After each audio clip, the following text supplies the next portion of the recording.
Thank you for the follow. The person who is very on the ball today. JC. I pressed live, literally said like a word, and then someone followed. Yeah. Nice timing. Well, we're live as well. I'm keeping my glasses on today. My eyes have been hurting. So, Neither is showing you as being live yet. Oh, there we go. Just as I said that, you popped up.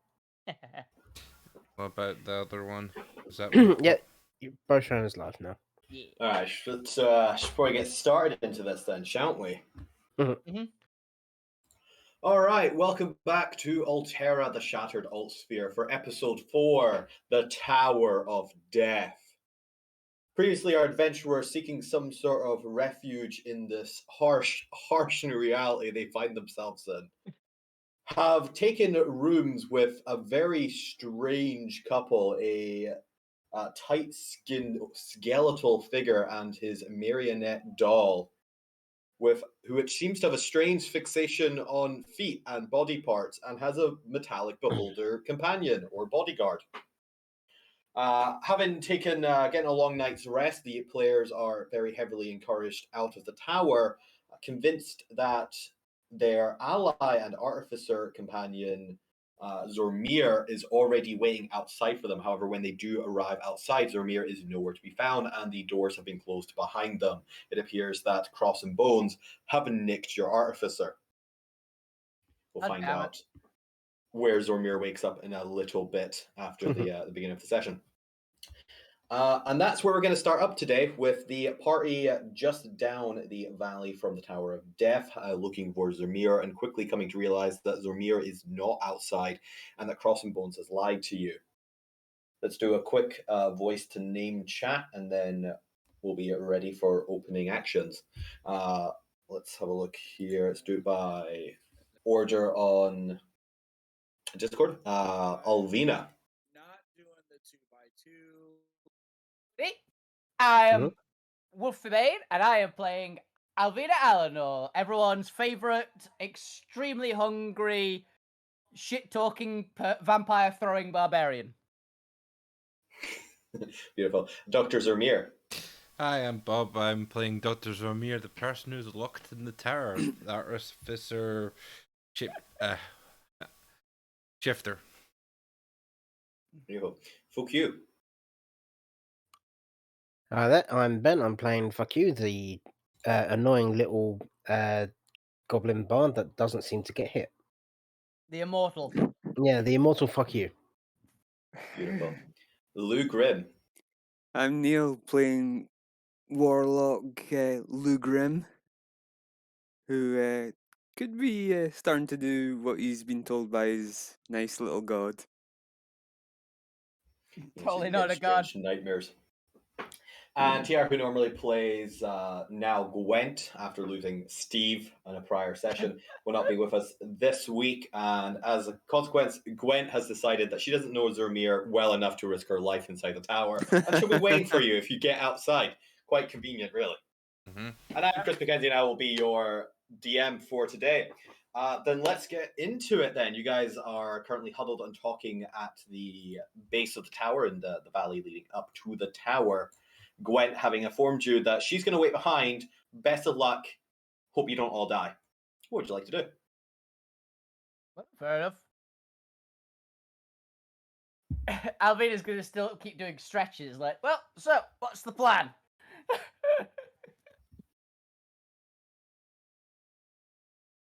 Because anyone got a plan. Well, Fuck You said he was still sure that the good doctor was in the castle. It's just that he was told to leave. I mean, we were all told to leave, but that's what someone who wanted us to leave because they'd stolen our artificer would have said. We can't get the warranty back on him. It's going to be a pain in the ass. That thing has Zormir. Charms on you guys. No, we were just dumb. Us two were just dumb. Yeah. Fuck you, got charmed out. We both nat one and just believed him. Yeah.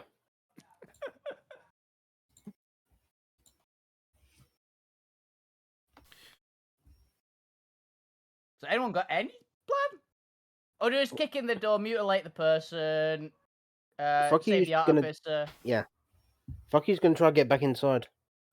Oh, wait a minute. I've got an idea. Are there any sticks around? Yes, there's a crop of trees that are growing amongst the rubbled ruins to your east there, to your west there. I'm gonna go over to the tree. I'm gonna get about 10 sticks, about a foot long each, and just start sharpening one end of each. While we're getting the plan to go in, Okay, I'm gonna fair. get prep. I'm gonna prep because apparently Junior's in there. Well, Apparently something so. his description is. If it's not Junior, it's probably some other vampire. In which case, Yeah. this will be really handy, probably. Mhm. And I continue to make the 10 or so steaks. Can't be too prepared. Oh, I've just realised as well. I'm also going to use one charge of my amazing seasoning kit, which is recharged, to get some garlic. Ah.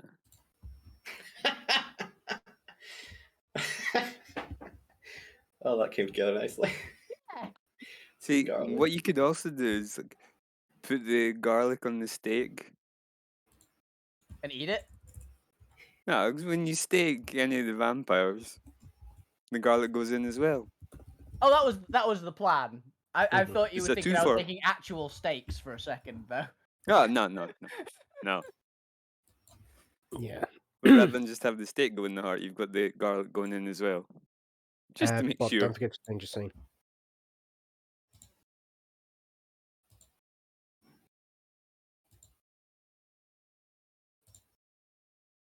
You put 10 steaks, 1 garlic in my inventory. And that's what Alvina's going to do while we wait for anyone else to come up with a plan.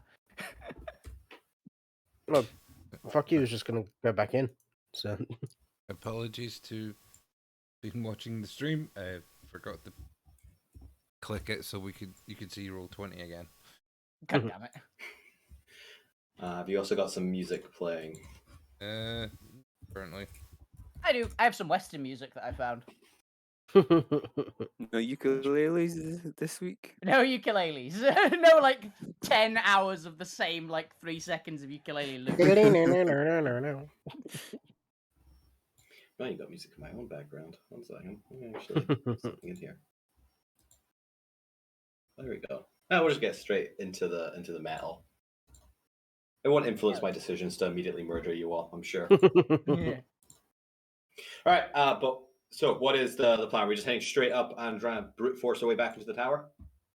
Basically. Valid as plan as Yeah. any other with this party.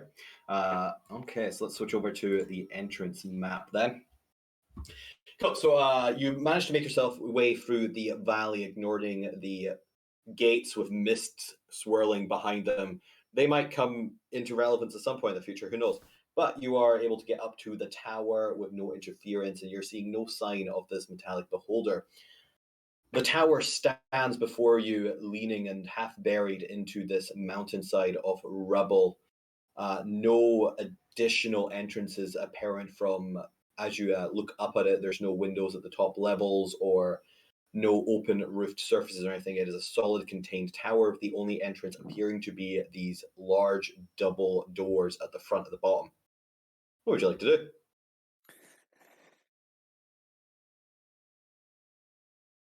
On not thinking of any other option, because can't see any doors, so there's probably no other way in.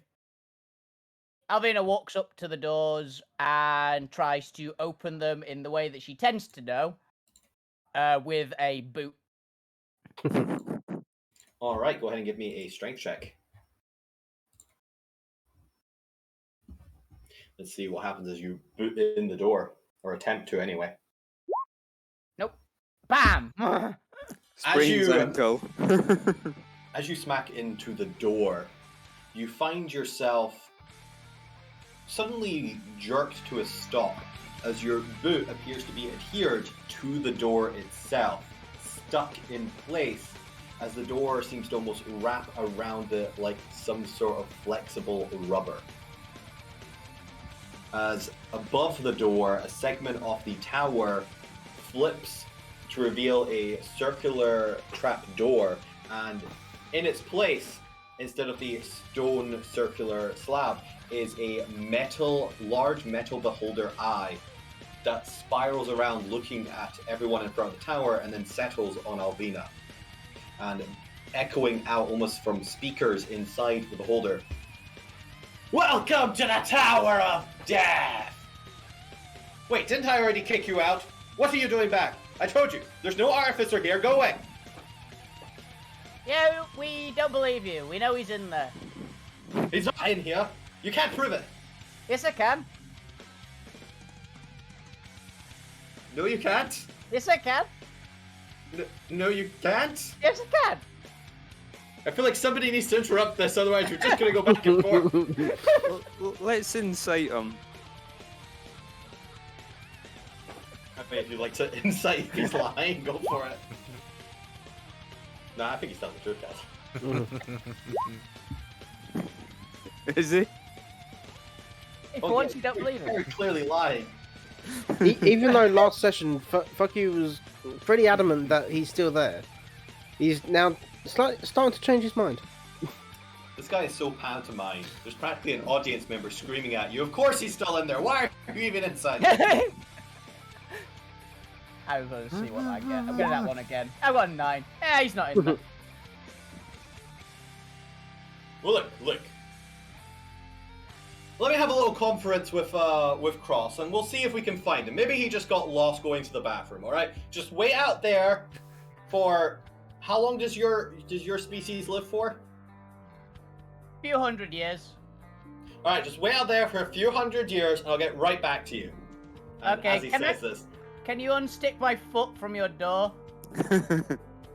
no, and the metal eye switches place with a solid stone slab, perfecting the wall of the tower. Right. Does anyone know how to remove a bare foot from this door without chopping it off? Because I've just remembered I'm not wearing boots. So... Alvina has specifically been walking around barefoot the entire time.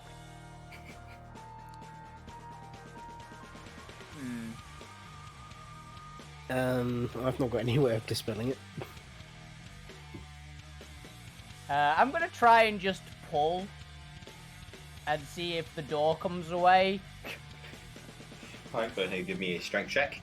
If anyone is helping pull you off, you may have advantage. Fuck you's gonna try help, but... I'll take that advantage, thank you. That's better. Alright, a 15 does succeed as you're able to, with a very sickening sound of flesh being ripped a little bit, tear your foot off this adhesive door. Just the You layer can see of some skin dirt. cells left behind. It's the layer of dirt. It's been on her feet for years. And as you do, the dirt seems to almost sink into the rubbery, glue-like surface of the door, almost as if it's being absorbed or devoured. And then suddenly, it's gone. The door is now perfectly clean. Oh, that's cool. I'm gonna throw a rock at the door. Alright, you do so. The door does not react. Does the rock stick to the door and get eaten? It does. It sticks to the door, and then after a second, it drops to the floor.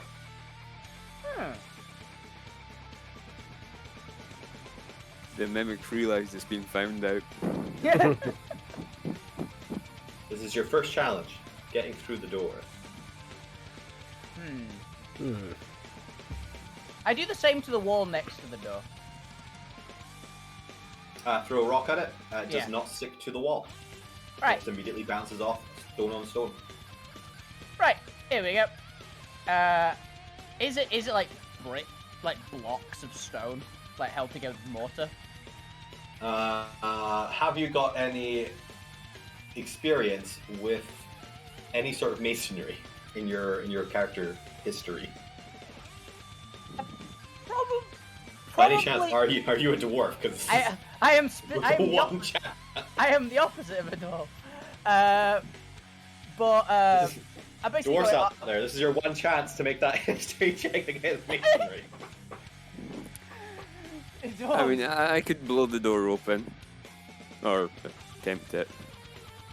Okay, you can do that while I'm trying to figure this out. I'm not a dwarf, but I imagine it's some sort of weird stone, so I can at least possibly make the check, but not have Yeah, any give me- bonus. Give me a. You don't have any history with stones. This would just be a flat insight check. Not insight, intelligence check. Oh, this is gonna go great. That's Let's actually see the how same as well the- you are. That's actually How, the how same. broadly read you are. It wasn't You know- that one. So little about stone. You're not even sure if tower is made of stone at this point. Guys, made of wood. Let's burn it down. And Lou's like, okay, Eldritch Blast it is. Were you gonna Eldritch blast the door? Yes. Alright, roll an attack.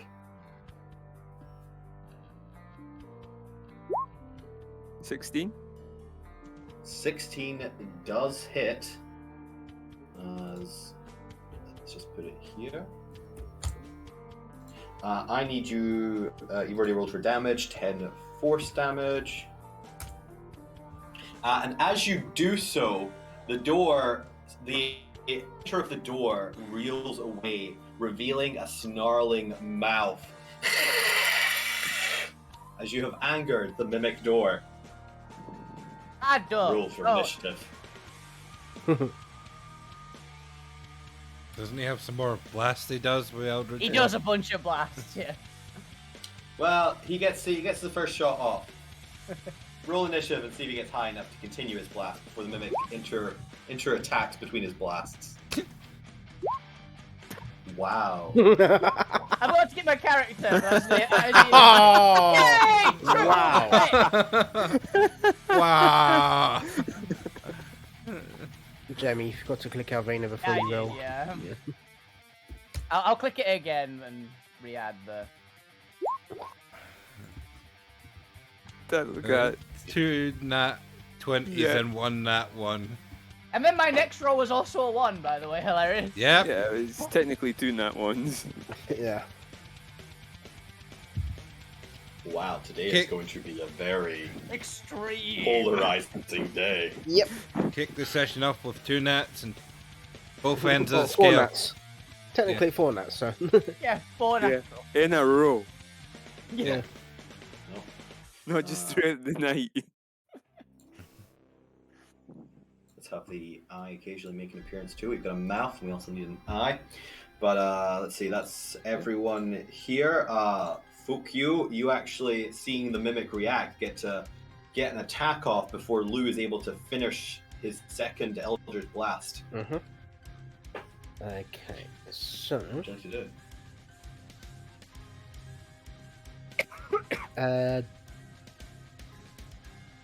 Fuck you is gonna say, "Hey, I've heard you a song. It goes like this. Dun-dun-dun, you're a bitch." And he's gonna cast a vicious mockery on it. So he needs to make a wisdom save. I'm gonna mock Needs the to make- shit out of this door. Wisdom save. Yep. Oh wow, it actually has a positive wisdom. That's fun. Wow. 13. Still fails. Oh, hang on. Does it fail? Just double check. Yeah, it I think fails. you got 14 or 15, right? 16 for the save. Is it? Jesus. Yeah. Okay, and he takes 3 psychic My ideas damage. run out. I can't really do much. My ideas run out. Alright. It seems to shake and vibrate as it takes the damage. Its form starting to kind of bubble and boil a little bit. Okay, and then bonus action, I'm going to inspire Alvina. Yay! Alvina, it is your turn. So that's a D8 you got. A D8. Okay. Have I ever fought a mimic before? They are pretty low-level standard monster in most dungeons. I would say yes. Okay. Can I roll to see if I remember anything about a mimic? Yeah, give me a history check. Or a nature check. Your choice. Do I have anything in nature? Nope. Let's see if you remember what you've read or heard, or if you actually remember fighting one of these. Yes! So, tell us about your younger years when you're just a tier 1 adventurer and you stumbled into that room of just mimics. You learned so much about mimics that day. For example, you know that classic mimics tend to have a limited form, a limited reach, only 5 feet. So generally, if you just get away from a mimic and shoot at it, you'll be fine. The trick to mimic is an ambush tactic of not being near it. It's immune to acid and being prone. And apart from that, it's adhesive and can be escaped with a successful strength check. Yep. And if you stab it, it sticks your swords to it, right? Oh, Yeah, whatever you're it's stabbing adhesive. with it. Anything that touches it will be automatically grappled to it. Yeah. That was the one. It's like, I think that happened, but I want to change it up. So yeah, Alvina is going to, first of all, disengage. That is fair.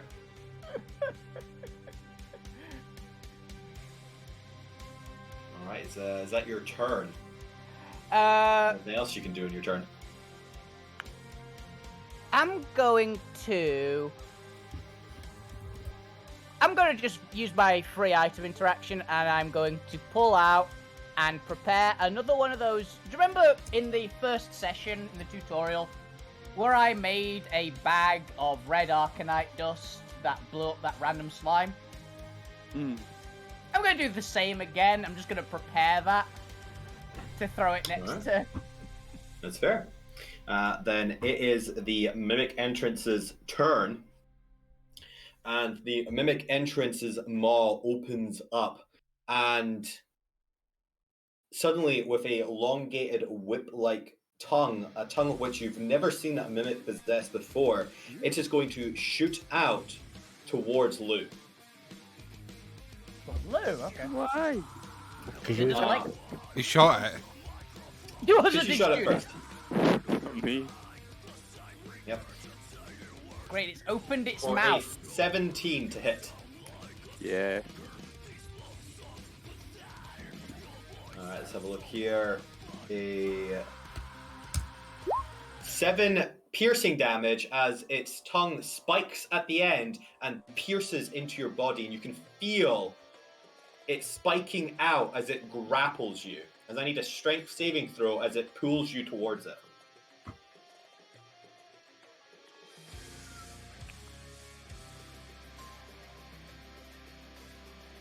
Eek. As you are yanked forward towards it, and its maw begins to widen more and more into the black depths of its stomach, and suddenly it takes a massive bite against you.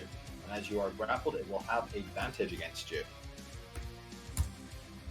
For a 10 to hit, Misses. as you're able to just hold off its bite attack from taking a chunk of your body. That is its turn for now. Lou, it is now your turn. You are grappled. And I believe you're just grappled. You're just grappled, so you're not restrained or anything. I'm gonna shock and grasp him. Haze the door. Yes. See if that'll Seriously, let I'm him pretty drop me. sure he still gets a dex check, so, yep. Or shock and grasp is also an attack anyway. Yeah. It's Well, like the one lightning attack in the entire game that is not a dex save. Go ahead and roll me your attack roll. 20. 20 hits. As it does 14 lightning damage. Oh, not that box. There we go. It was like not loading up for me for some reason. Severe delay there. Minus 14. Aches it as suddenly you see its body begin to inflate and then de-inflate, having taken and absorbed, or taken the damage. I gotta be careful with like keywords here, because absorb is actually a keyword. Yeah, absorb is real bad. Yeah, it's like, okay. As this it is takes the damage. Lou, is that you? You are still grappled. It hasn't released you. Actually, you know what? Let's give it a constitution check to see if it, because it's currently holding you by piercing and manipulating its tongue inside of you to create a hook. Let's see if it manages to maintain that concentration on that hook. is it fails as its tongue actually shrinks back and comes out of you, de-grappling you, and you are able to run away. I do Wait. so. It's like, That's some good like Jesus. thematic to do with lightning That hurt. shocking the monster. Mhm. His harpoon tongue. You know, I've just realized I've essentially just made Venom or Carnage. That's what this is. You made Carnage! You made Carnage as a door! Yeah. I've made the door version of symbiote. Alright. Guessing you're running that way. Or what way are you running? He just vaults, fuck you. Yeah. However, on initiative 1, the slab above the door rotates inwards to reveal the metallic beholder's eye. As for a layer action, I'm going to shoot you with metallic beholder. Meta- Alright, this In response, Avina goes, "Did you find him in the bathroom?" Stop attacking my door! I'm not attacking your door. I walked away from your door. As I need all 3 of you to roll me a d10. Yeah, no good. And Oh, also, yeah. you know that a small. Let's actually change the colors on this. It was maroon on the outer edge. A small maroon, or 3 small maroon tendrils come out of its upper eyelid and shoot off at you. Its main eye, just a dull teal color, not glowing as it previously was the day before when it absorbed the magic of the tiny cup. Let's have a look here. Let's go from bottom to top then. Fokyu, I need a Constitution saving throw. Con save. Alvina, I need a Wisdom saving throw. Nah, And Nope. Lou, I need a Wisdom saving throw as well. I'll take that. You know what? I'll take that. Jesus. Alright, Alvina, you succeed. The rest of you. So let's see. Oh, Fokyu God. had a 2. Yep. So you find yourself overtaken with paralysis for 1 minute. You may repeat the save at the end of your turn, and suddenly your body begins to electrify under your own weight as you find yourself unable to actually move your muscles. Mhm. As for Lou, suddenly you no longer feel as if you've gotten a well rest, as your long rest is effectively drained from you, and you fall asleep on the spot as you have befallen to the sleep ray. But that is all 3 as the slab above the door reverberates or switches again, and the eye vanishes from sight, leaving behind a just stone panel. Fokyu, it is your turn. You are paralyzed. You may repeat the save at the end of your turn. Okay, there's not much I can do while paralyzed, so I'll just make a con save Fortunately so. for a 13. A 13 does not make it, unfortunately. Okay, Alvina, it is your turn. You have successfully avoided the ray gun shooting at you. What would you like to do? Alvina noticed The that door is chuckling to itself. Well, Alvina noticed that it shot its tongue out 15 feet, so she's going to back up to 20 feet. And she's going to take her little bag of essentially fire crystals that people apparently use for seasoning. In fact, Alvina probably uses it for seasoning. Aims for the thing's mouth and throws. It's also an improvised arcane focus because it is Arcanite. Yeah, okay. You do so. Go ahead and give me an improvised dex or strength attack because it's a thrown to see if you actually aim for the mouth correctly. Straight. I don't get proficiency with bags, unfortunately. And they're not people. So. They're not people. People You are got one proficiency. bags. You chose people. But you are able to, with sheer force of will, throw it in a straight line so hard there is 0 droppage as it just not only plunges into this thing's mouth, but whacks the back of its throat if it has a back of the throat. You know, we're not entirely sure how Mimic's physiology works.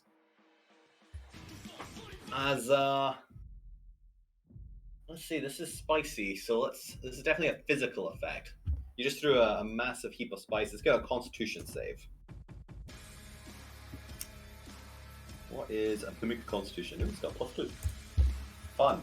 A 4. As the mimic door could not handle the spice, it begins coughing and choking up, and it will be temporarily stunned. As it is now the mimic entrances. Alvina, did you have anything else you want to do for your turn? Do you have any bonus actions or anything? I'm gonna walk over to Lou and kick him. Get up! Right. Bam! Let me double check the wording. You might need to use an action to wake them up. If it takes damage or another creature takes an attack to wake it. So unfortunately, a object interaction kick won't be enough. Fair enough. I have to really kick him. Sorry, Lou, if I kill you. But that is your turn then. The Mimic Entrance attempts to have its turn, but is stunned for its duration as it coughs up the incredibly spicy red Arcanite seasoning you've thrown and chucked down its gullet. Lou, it is your turn. You are asleep. What are you dreaming about? Feet. Electric sheep. Electric sheep with tentacles. I would probably be dreaming about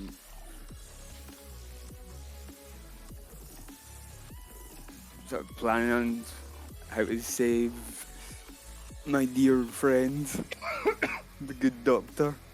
Very single-minded with your dreams, I approve. Yeah.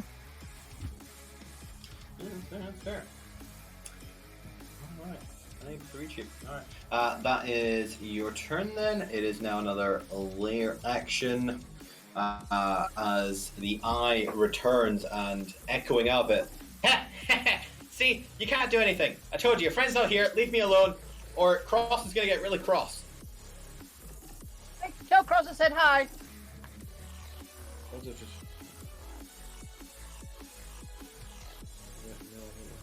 Sure.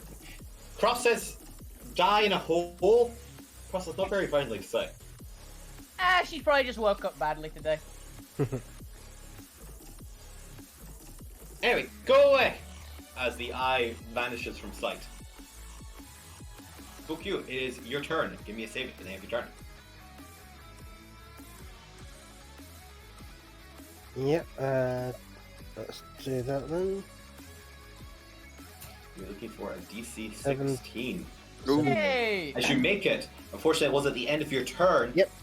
So you'll have your turn next turn. Alvina, it is your turn. Fukyu is finally getting up from their paralysis, but Lou is still asleep, and the door is still choking on its spice mix. What would you like to do? Lou, I said get up! And I'm gonna really jackboot him. Should have given the door one at the end of his turn here. Yep, you can use an action to wake him up. Lou, you are now awake. Like, what'd you do that for? The door coughing has come under control now. It's meant to do this at the end of its turn. Albina, is that you using an action to wake up Lou? Yeah, and she's also going to just to be safe, stand here. That's fair.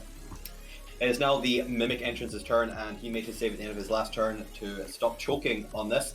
You did manage to gain a round to wake some people up, as the Mimic is going to shoot out its tongue at the closest individual, which would be Fukyu. This will be a +5 to hit. A natural 20 to hit Fukyu, having just come out of your paralysis. Oh. As suddenly your body is able to move as a spiked tongue pierces through your abdomen and pulls you forward. I need a strength saving throw after 14 piercing damage. Damn mimics and their harpoons. Damn mimics and their harpoons. So, Yep. so we found They the thing. We found the thing that hurts the goblin. It's mimics. Mimics. The thing that hurts many goblins actually in campaigns. I've just realised. Nope. A strength saving throw from the goblin, please. Oh, 14 piercing damage on a Oh. mimic is pretty good. That's pretty. This thing's only CR2. Yeah. Who knew giving him a ranged spike attack would be so so effective? Yeah. It's Yeah, good we thing gotta- mimics can normally they can walk, right? They're just really slow. They have like 15 foot. Yeah. But I wanted this one to stay stationary, so I just gave it a ranged attack. Yeah. It's a good We got a strength save from Fukyu. It's still rolling. Is it dead? He's dead. He had 14 health. Was it rolling Need for to know what, if sorry? I'm Strength. a strength save. Strength save. Yep. Need to know if it's pulling you towards its mouth or if I need to get another spike attack. Probably will do. Well, maybe not 16. 16. A 16 succeeds. You are not dragged forward. You know what? Normally I assume that it missed the attack for the second one. What do I do when it's still in you? I guess it uses its second attack to try and do a contested grapple. It attempts to reel in its tongue for the second attack. Let's see, Okay. what's its strength? Ooh, it's got a surprising amount of strength. For a 9 to try and reel you in. So, It's athletics. is it strength or acrobatics, you just said? Because you are essentially pierced, I'm going to have to require athletics. Athletics. That makes sense. Mm, Hard to dodge. There we go. Yeah. As you're able to really get your feet stuck into the ground here and actually stop it pulling you in.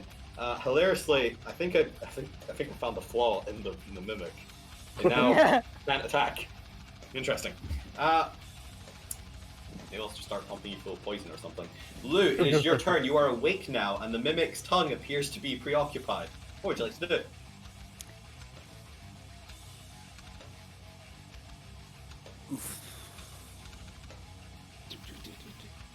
Right, I'm gonna hit him again. Shoot it. Yeah. Alright, go for it.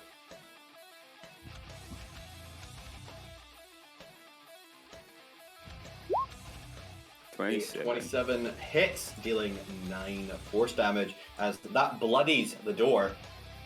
You got a second attack? Yeah. 27 Another again. 27. Another 27. Ooh, 13 as you bring it down to single digits. Is that your turn? Yeah, I'm gonna move back a bit. You can hide behind me. Yes. As Leapfrog. on lair action 1, the eye returns above the door and echoing out, Stop damaging my door! It started Let it. us in then. You dare defy the great bones! No, just his door. Take the eye of vengeance, the eye of death! Pew, pew, pew! You have to pay for that. As I need another d10 from each of you.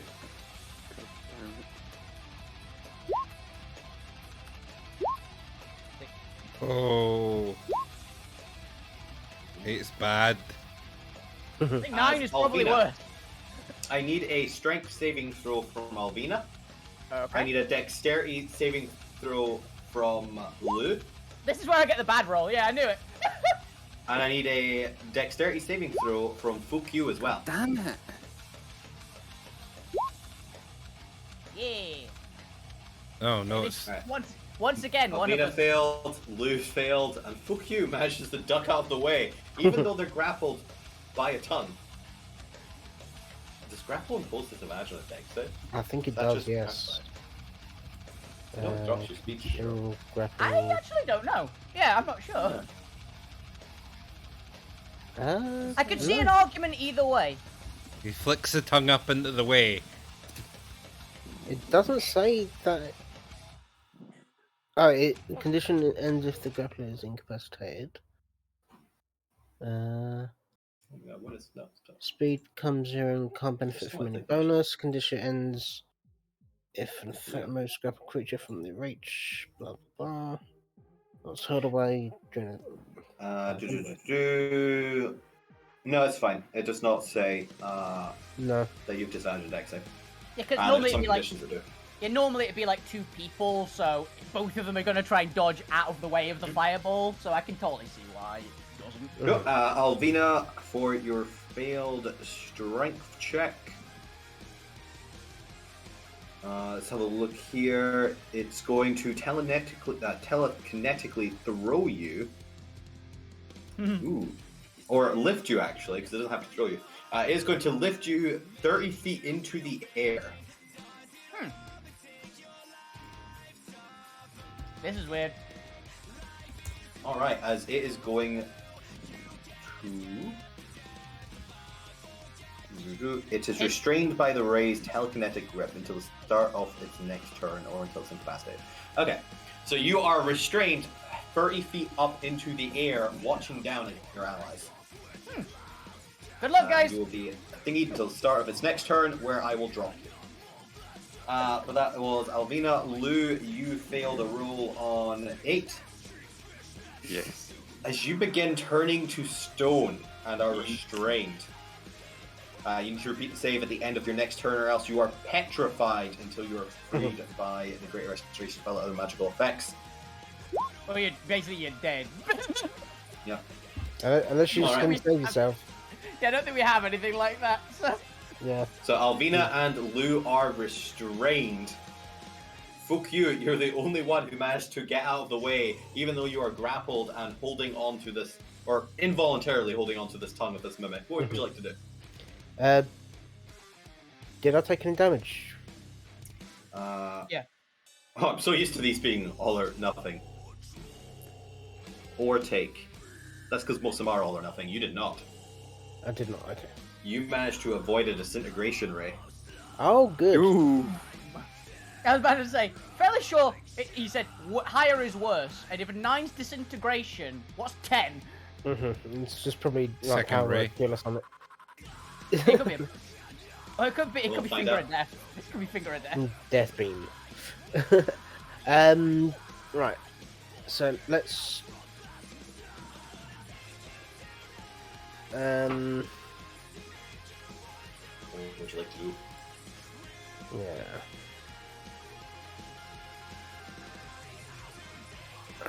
I want to use that yet.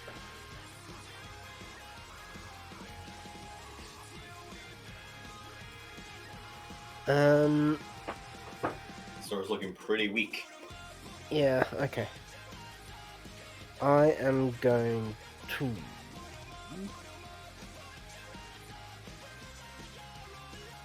Just say, you're still a bitch! And Vicious Mockery again. Alright, so for wisdom, saving a throw from the mimic. A +1. That is a 13. Misses or fails, so it takes 8. Ooh, not quite enough to finish it off, I'm afraid. That was max damage on it, but oh well. As fuck you, if that's your turn. Double check my bonus actions. I am going to give inspiration to Lou. Shit! I just realised I had inspiration. Yep. And now you both do. Alvina, it is your turn. You are restrained and restrained 30 feet up from the ground. What would you like to do? Is there any way I can break the restrain? You'd think, by incapacitating the beholder, apparently, and that is all. However, the beholder has vanished from sight back into the tower. Still attack while restrained? Yep, it's just a disadvantage. Okay. I'm gonna try and pull my bow and shoot the door. You do so as you're pushing through these invisible force fields, squeezing you. You're struggling to get it, but you just manage to, as roll me an attack at disadvantage. Okay, I've got it on roll disadvantage. Flip for disadvantage. Nope. Didn't matter either way. 9 on both sides. You have a bardic inspiration if you'd like to, and a mimic's will. AC is pretty low. What is the bardic inspiration die? D8. There is a good chance here. Just don't roll a 1 or lower. 3. Which brings it up to exactly 12, which is exactly a mimic's AC. Yay! As you just hit using the inspirational words of fuck you. The Make me a inspirational lovely words of picture. "Don't be a dick." As with those words channeling through your head, you pull the bow up just a fraction higher and aim it straight into the back of the throat of this mimic with its 1 hit point left. And the arrow pierces through the other side into the tower as the mimic gives a small shudder. Its tongue retracts from Fukyu's body and the door falls open into the tower. Knock, knock. We're going to keep it on initiative for now. Because Lou might be petrified and killed immediately. Yep. Not bad. As you peer into the door, there's movement from inside as the beholder moves away from the slot that opens up for it and starts to fly towards the center of the room and up above it, hovering 60 feet above the floor. That was Alvina's turn. You are still restrained. The mimic entrance is dead now. Lou, I need I believe it's another dexterity save. Let me double check petrification. I thought it was con after the first one. Repeat the save at the end of the next turn. No, this is actually one of the great debates about most players will homebrew it as con because Yeah. it actually makes sense. I'm gonna dodge my own skin. I will leave it up to Neil if you would like to make a dexterity or a constitution saving throw. I'll go for the con. Because I personally like the idea it should be 16. con. 16 exactly makes the DC. Yeah. As you're able to push through and break the stone forming around you, as you're now able to move. And this was at the restrained repeat save at the end of your next turn. No, you technically have a turn because you're only restrained. Would you like to do anything as you're breaking through? Your movement is 0 and you have disadvantage on attacking. It's not really much you can do, I don't think. That's fair. Then you can end your turn and break through the restraint. It is now the lair action as the beholder is going to hover up and wait for the party just outside of line of sight through this door. Did it cut me down? Oh yes, the beginning of its lair action, you fall 30 feet. Go ahead and give me a dexterity saving throw as you plunge the 30 feet, unless you have any sort of feather fall or reaction or anything like that. I'll give you a chance to try and break your fall a little bit. I can see it. Can I get advantage? Danger On the sense. ground coming towards you. Yeah, okay. The floor is rushing towards you and you can't see it. I mean, How yeah, about it this? is. I mean, danger sense you would think it would trip out because you are in danger. You are in danger of plunging. Ow. Face first. Unfortunately, I feel like that's not going to be enough. Nah, yeah. Shut up. As you attempt to break your fall, but Lou is actually right underneath you and hasn't moved yet because he was petrified. So you're trying to throw yourself away from Lou, This could hurt. or maybe both you're of throwing us. yourself onto Lou. Yeah. And either way, it's backfiring. Definitely that. That's what I'm saying, this can hurt both of us. 30 feet would be 3d6. You take 12 bludgeoning damage as you fall. Do I miss Lou or? I'll leave it up to you two how you want to roleplay that. It'll be 0 damage to Lou though. I want to land on Lou because it's funnier. Lou, how do you respond as you see or hear Alvina falling towards you? Do you sidestep, letting them fall? Do you chuck them further down? I hear Alvina obviously screaming, look up like, oh fuck! Try to move. And you successfully do so as Alvina face plants the ground. Ow! Do you mind? You almost hit me there. Book, you, I believe you made the save. Yep, nothing's happening to you. What would you like to do?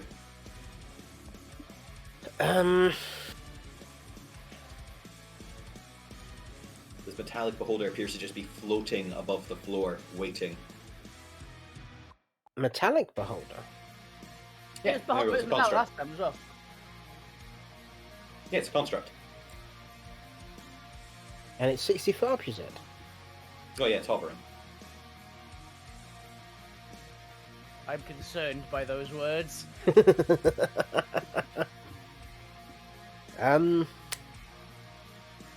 Yeah. In that case, Oh wait, I think I know what you're gonna do. I'm just trying to think what song would fit this. They don't need no water, make the motherfucker burn. Yeah, that'll do. Yeah, but say if there's anything else I can think of, it'd be that one, right? It's not what I was thinking. It was either going to be that or it's getting hard in here. Yeah, I think I know what he's gonna do. And I'm going to cast 3rd level heat metal at it. Yeah. All right. It just automatically, hilariously, I've had this interaction before. I'm pretty sure the results it just default fails. Yeah. I remind myself what heat metal.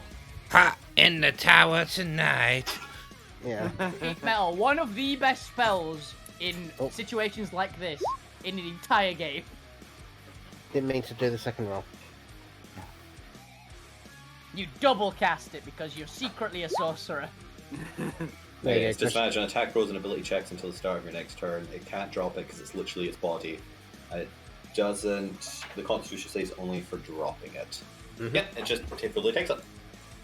Alright, roll me damage. What was that, 15?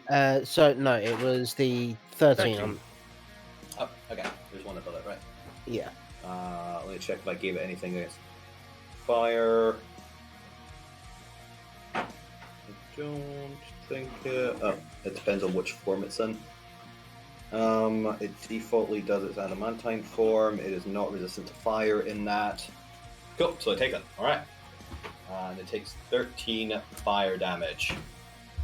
And it's disadvantage on attacks and ability checks from now on. While you're at least concentrating on the heat metal. Yep. Then... Yeah, I can't really do any other bonus actions at the moment. Actually, no, I'm going to bonus action hide. Yeah, yeah. Yeah, because if it can't, Stealth. if it can't do anything, it can't. Yeah, it probably can see me anyway. He can't see you, it knows you're Well, there. I'm technically behind a wall, so unless Yeah. it can see through it. Alvina, then, it is your turn. Okay, Alvina's gonna do what Alvina does. And make a grand entrance by just running forwards. 45 feet. And she is going to...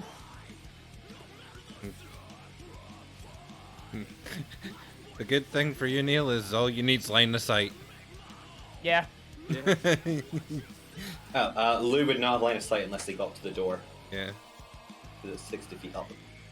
Mm-hmm. She's gonna shoot it, I guess. Alright, go for it.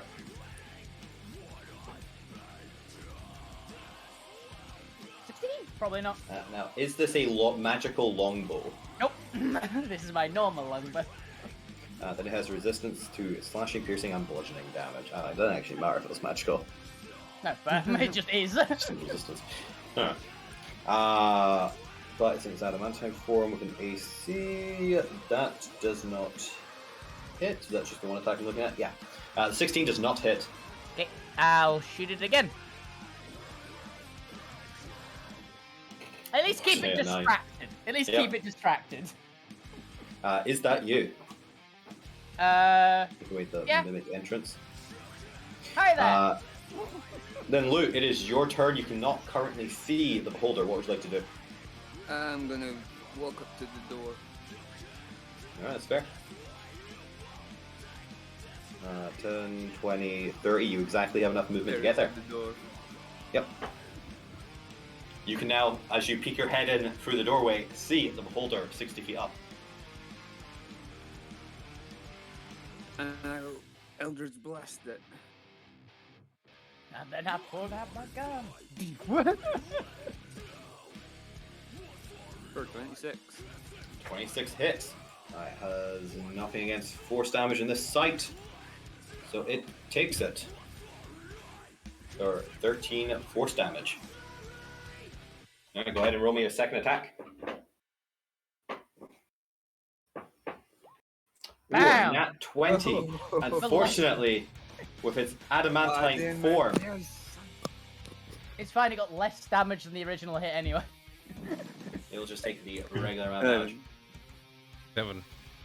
7. Lou, is that your turn?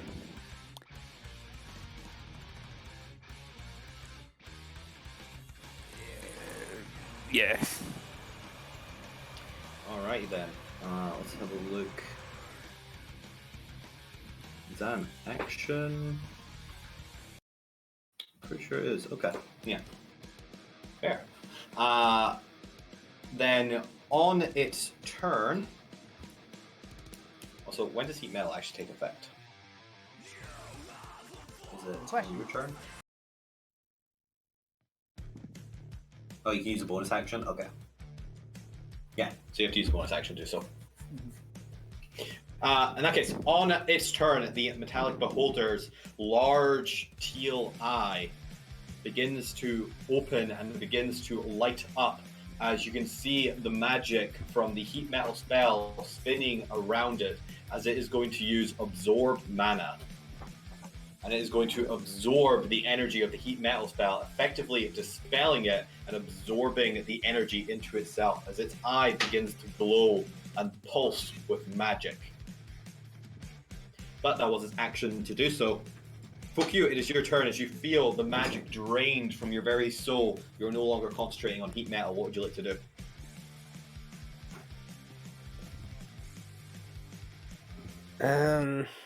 In that case,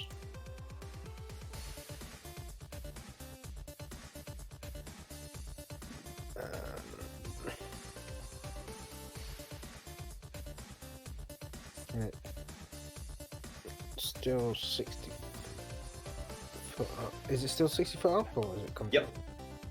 Yeah, there's no need to come down.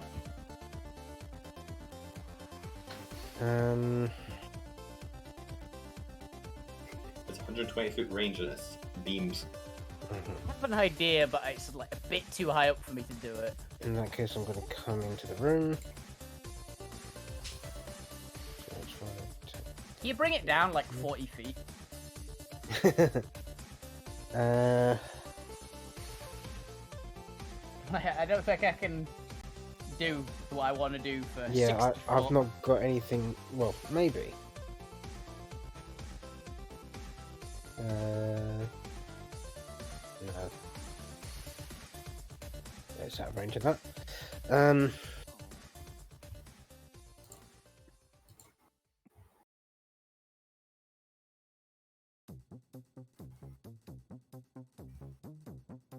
What would you like to do, fuck you? Yeah, I'm just thinking. You can take the dodge action now if you need more time to think. No, fuck it. I'm gonna strum on the guitar and say, "You're gonna be thunderstruck." So, casting Shatter on it, it needs to make a con save. It's not that great a roll. There's no proficiency in con, but it has a high modifier. Oh. Yep, that succeeds. So it'll take 5 thunder. 5 thunder takes it. Alright, and is that you? Yeah, that's gonna be me. Alright. Then at the end of your turn, the metallic beholder uses one of its legendary reactions. As I need Lou to make me a strength saving throw. Oh, fuck. Could be worse. 14. It's unfortunate you failed, as using one of its eye rays, it grabs you by telekinesis. Would you like to do anything before I continue? Yes. Do you not still have I your... will speak to my god I was gonna say, do you not still have your inspiration? Or did you use it? You have inspiration still, yeah. You have a D8. You need to roll at least a 2. Don't roll I a 1. was gonna use my pack boon Well, and you roll a could, D4. Neil, you could use the inspiration and also use your pack boon if you still don't go over. Yeah. If you roll a Alright. 1, yeah. I'll use my inspiration. It's D8. Yeah. Yeah. Yep. Just don't roll a 1. 5. You're not. As you manage to push off and hold out against telekinesis, Alvina, it's your turn. Okay. Are there any, like, footholds or things like that on the walls? Basically, I want to see if I can jump onto it, but it's really fucking high up right now. Is there anything I can ooh. vault off? Nothing conveniently that wouldn't be a high athletics check. There might be some slight edges. The tower is pretty decayed and worn away and isn't completely smooth.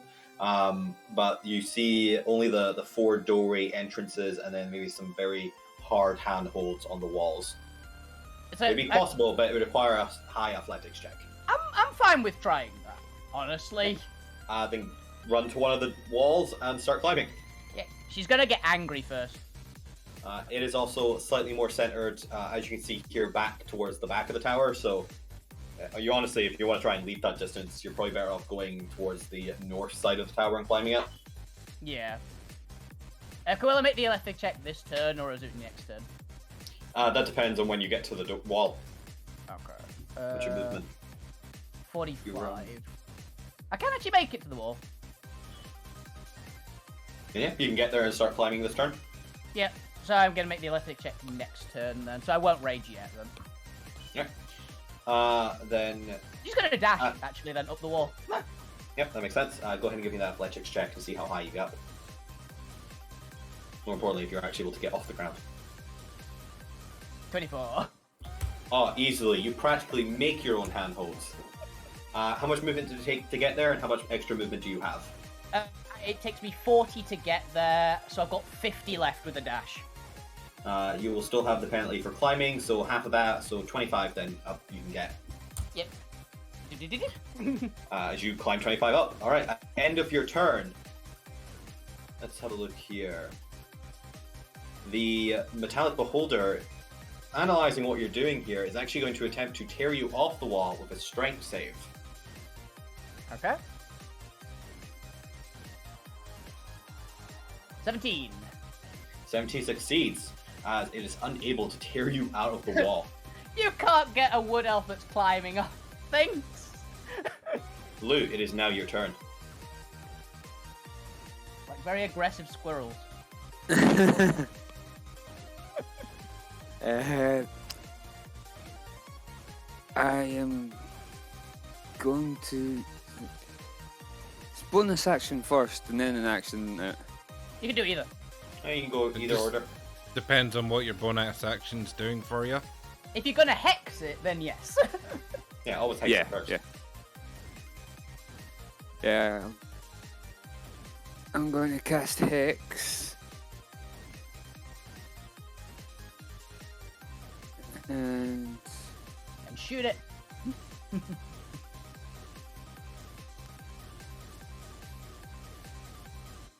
what would be the best ability to take off? Wisdom? Con maybe? Because fuck you seems Thought to have that a would lot have of been high like. in wisdom.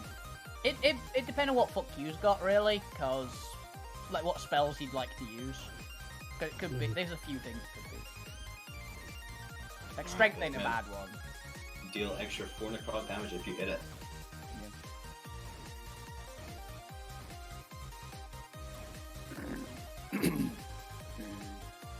Fuck you. What do you think? What should he hex? I thought the beholder would be wise.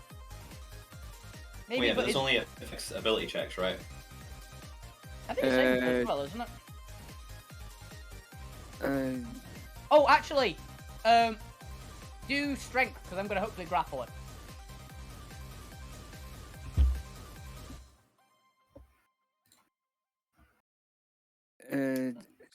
Choose one ability when you cast the spell. The target has disadvantage on ability checks made with the chosen ability.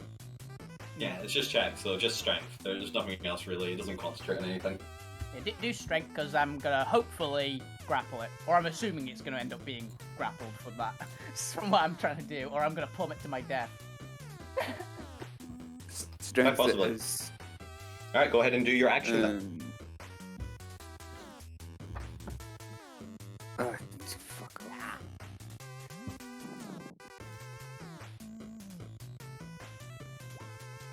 16.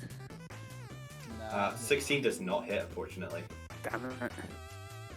Go ahead and do your second attack, and then at the end of your turn. That was a second. That was a second. Unfortunately, both missed. Is that you?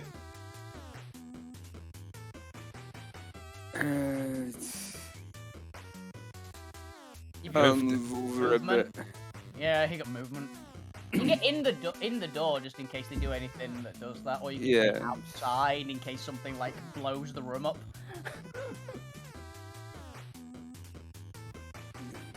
Get over there. Yeah.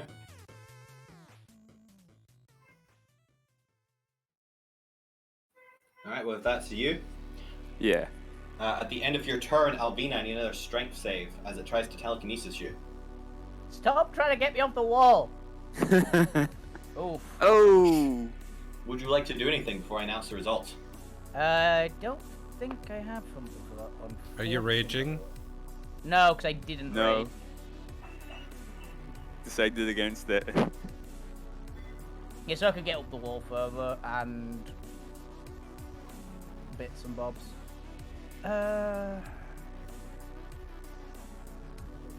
Yeah, don't have anything I can do. Alright. Then it tears you out of the wall and pulls you center stage with its 30 feet of telekinetic movement. And just leaves you hanging there. Then on its turn, it begins rising up further into the air another 60 feet. So it's hovering 120 above the ground.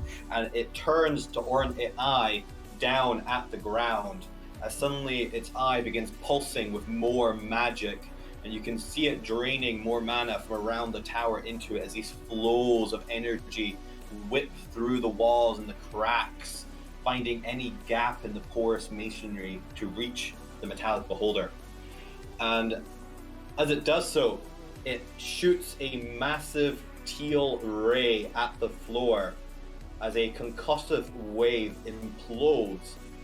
And I need Fukyu and Lu to give me a strength save against the sudden vacuum in the center of the room as they are dragged towards it. Nope. Natural 0. Yeah, Wow, natural natural 0. No. How did you roll a 0 on the die? That's impressive. Having a -1 and getting a 1. That's not natural then. That's a modified 0. That's an unnatural 0. Unnatural 0. As you are all dragged towards the center of the room, the floor begins to disintegrate as suddenly in a flash, the floor vanishes, leaving behind a massive tunnel of just pitch blackness that is beyond your 60-foot dark vision for those that have it. As you all begin tumbling down into the blackness, Alvina included, as the telekinesis is released manually by the beholder, and you all plummet to your death. Or so we believe, but we'll find out in a couple moments as we switch back in time to the night before to find out what happened to Dr. Zormir. Heart attack. Yes, you guys have fallen down into the dungeon beneath the tower, and we'll get to you in a bit. Alright. As you'll need you have a bunch of options as to how to save yourself from the spikes below. I give some thought to that. As we flash back to the previous night, to one Dr. Zamir in his room, having successfully, retired there, following the little medium-sized beholder that now just sits at your door. Dr. Zamir, how do you get ready for a long rest? Well, last night I was fixing the bed so it was a little more comfortable. Oh, yeah. Yeah. with my tools, and basically, well, I've not done any of this until the following morning, but I'm preparing different spells in the morning. But we'll come back to that in a second, Yeah. because your morning circumstances might change here.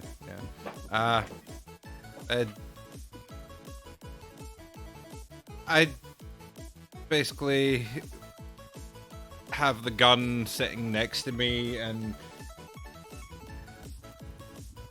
I'm cautious, so it's not exactly the best sleep I'm gonna get, because I'm just kind of thinking, what the hell is this thing? I don't like this. I don't like this being shut in here. And that thing was very strange. I don't like what Death said. I think it was Death. It was Cross and Bone, so probably Oh. Cross. You were talking about the Cross. minute. I think I don't like what Cross said last night. Well, just a little bit ago. They seem to have taken a particular interest in the fact that you're an artificer. Mm. But yes, as you find yourself in your room filled with scraps and furs and this little hot tub that you could wash up in and this very put together improvised bed, you do eventually manage to get some form of sleep if you want that long rest. Yeah. And as you do so, partway through the night, I need you to make me a wisdom saving throw. Okay. Assuming against like sleep or something to keep you slumbering while they move you, so you have a chance to wake up. The attempt to... Nope. I knew it! I knew it! Shush you. The amount of nat ones tonight is ridiculous. The fates agree with my story here, so Yeah. you're definitely getting kidnapped. Yeah. As you do not wake up during the transport process. Mhm. Very heavily sedated by gas filling into your room, a magical concoction, presumably the Beholder's sleep ray, bouncing around in a gas-like form for some reason. As you awaken the next morning, having gotten a very lovely long rest, on a pile of hay in the top left of the map. Okay. Are we in a bag of intestines? As you find yourself coming to with much harsher light, there appears to be torches on the wall. Your little corner is dim, as there are wooden walls all around you, unfamiliar to you, and a caged door in what appears to be a cell. What would you like to do? This is your segment of the split party story we're starting with. Until you guys find each other. Like I said, I start preparing some different spells, seeing my situation, go, oh, god damn it. I'll need this, and maybe this, and,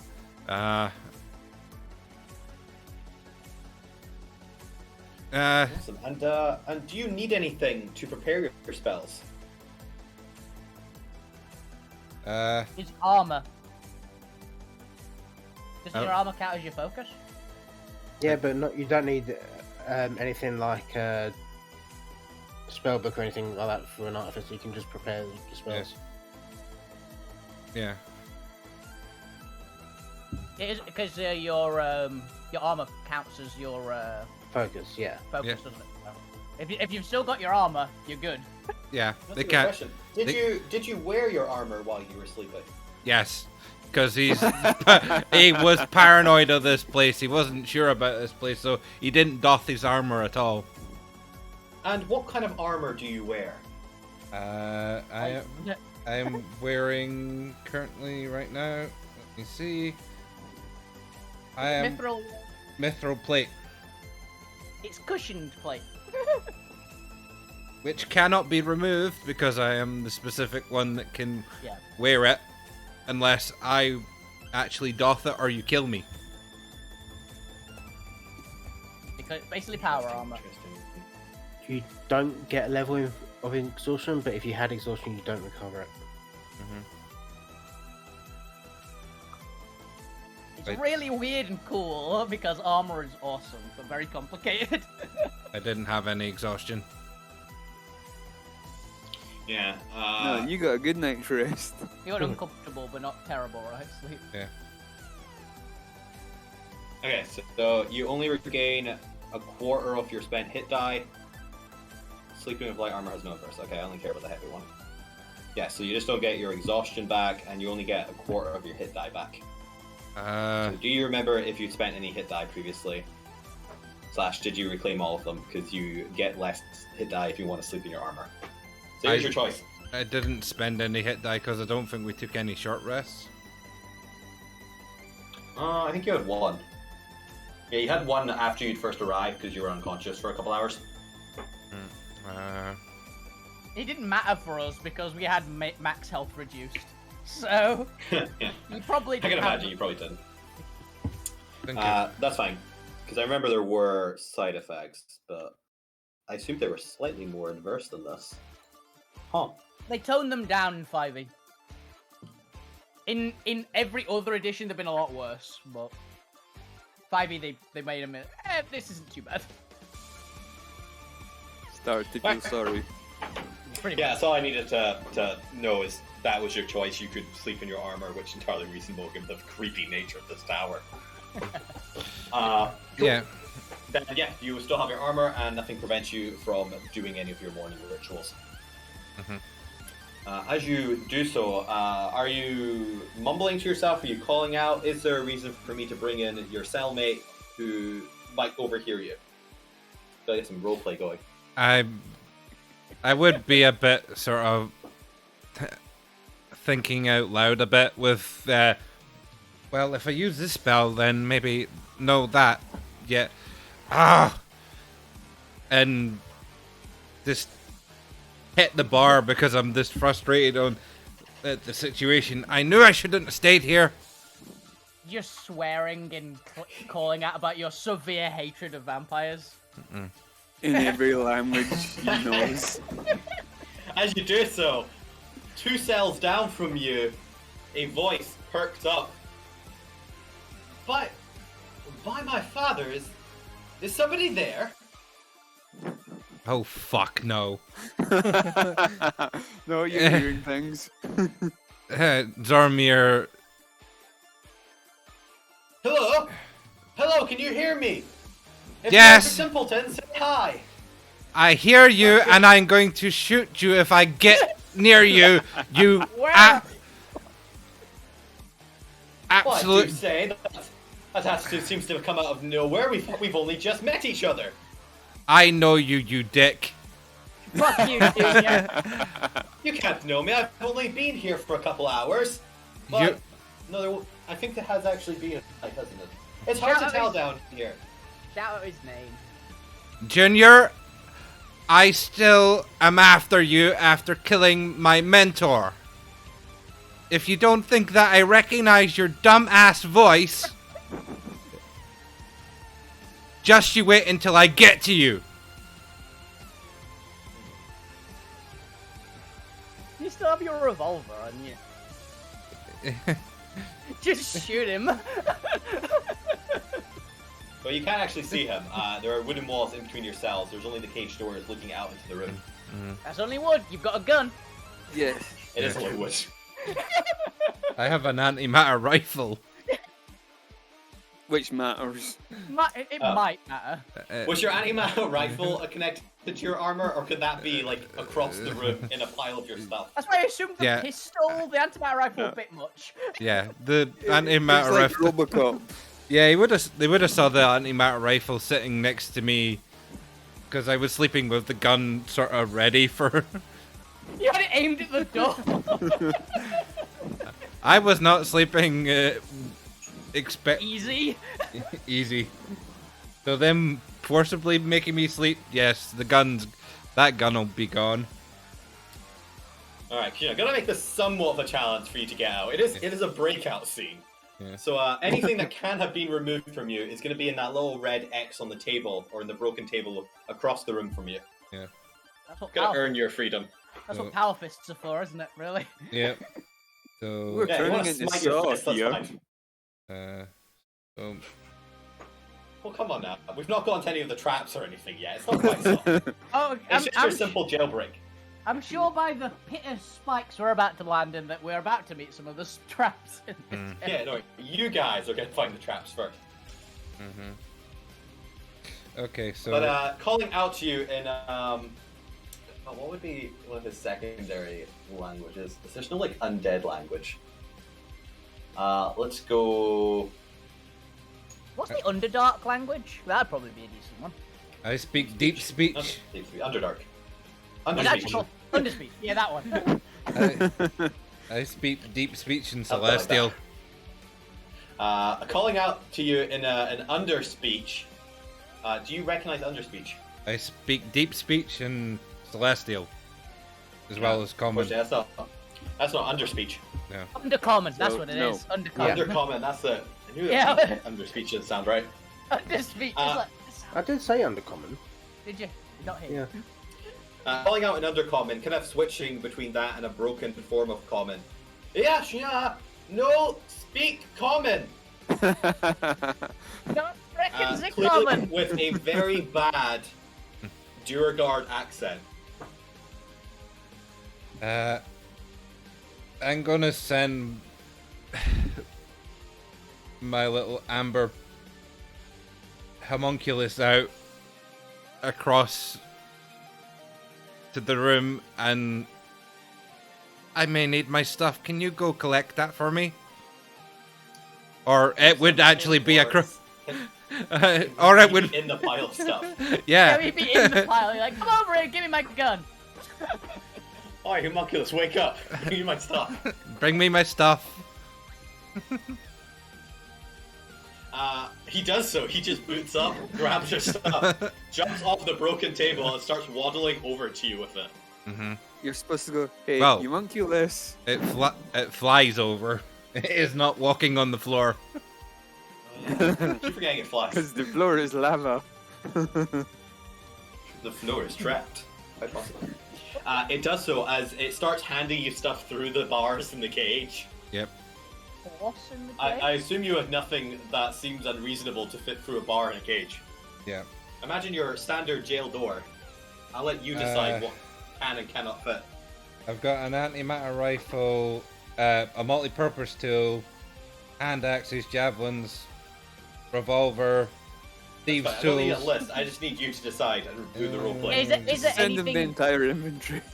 Other than the bag, if it was full, nothing's really gonna not fit through. That's fine. So after some time, it easily hands you through everything, kind of doing the occasional jigsaw of like kind of orient it so that the thin side is going through. I'm just imagining it handing it to you with like the gun horizontal, just smacking against the bars until you tell it to turn it. Bam! Like the dog on, with a go on. stick. Has anyone Go on. seen Yeah. that meme? Homunculus with a stick, trying to get it through the cage. Thank you. Now to deal with this damn lock.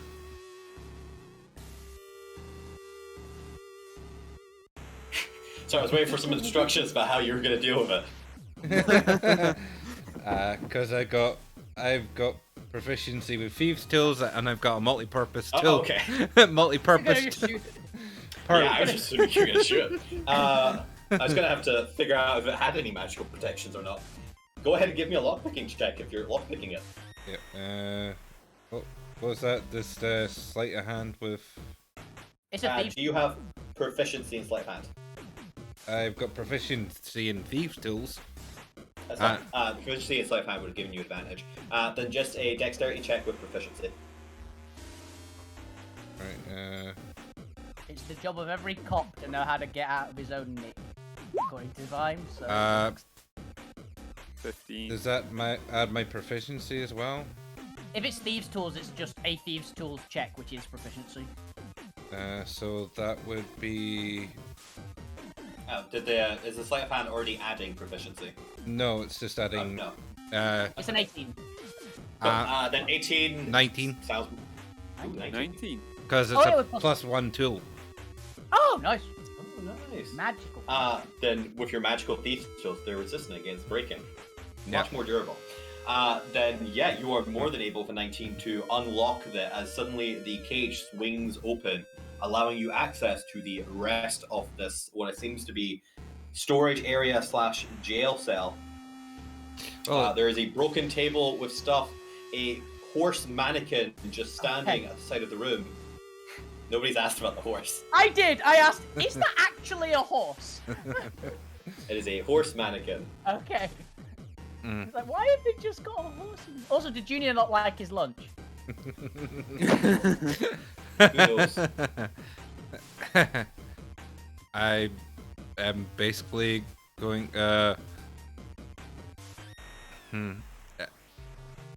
Shoot the horse. Well, I'm Shoot the horse.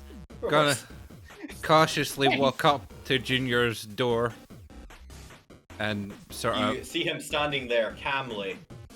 I don't suppose we can talk about this like gentlemen. After what you did? No. But before you kill me, you are in a strange dungeon, Mm-hmm. and I won't go down easily. The one person that might not listen to reason with this character is who in the prison cell. Yes. I'm just saying.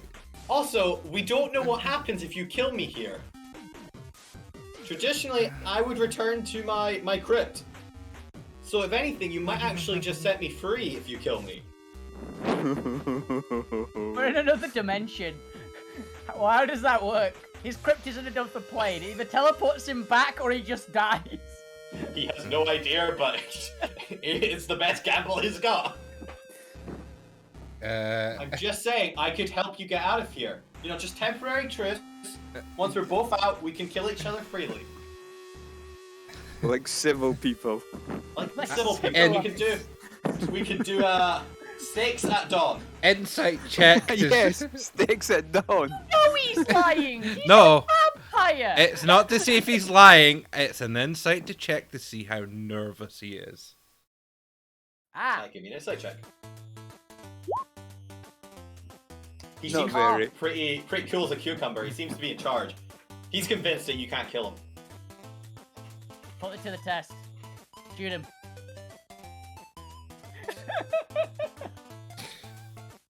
Shoot him. I also like that Junior hasn't just ripped the door off for some reason. Oh! Without him actually noticing, I think, with that sleight of hand check, the door opens. Holy crap, I didn't see the sleight of hand 20, check. a 27 natural 20 is pretty good. The door swings open. Move your ass. If you even think of betraying me, I will shoot you down.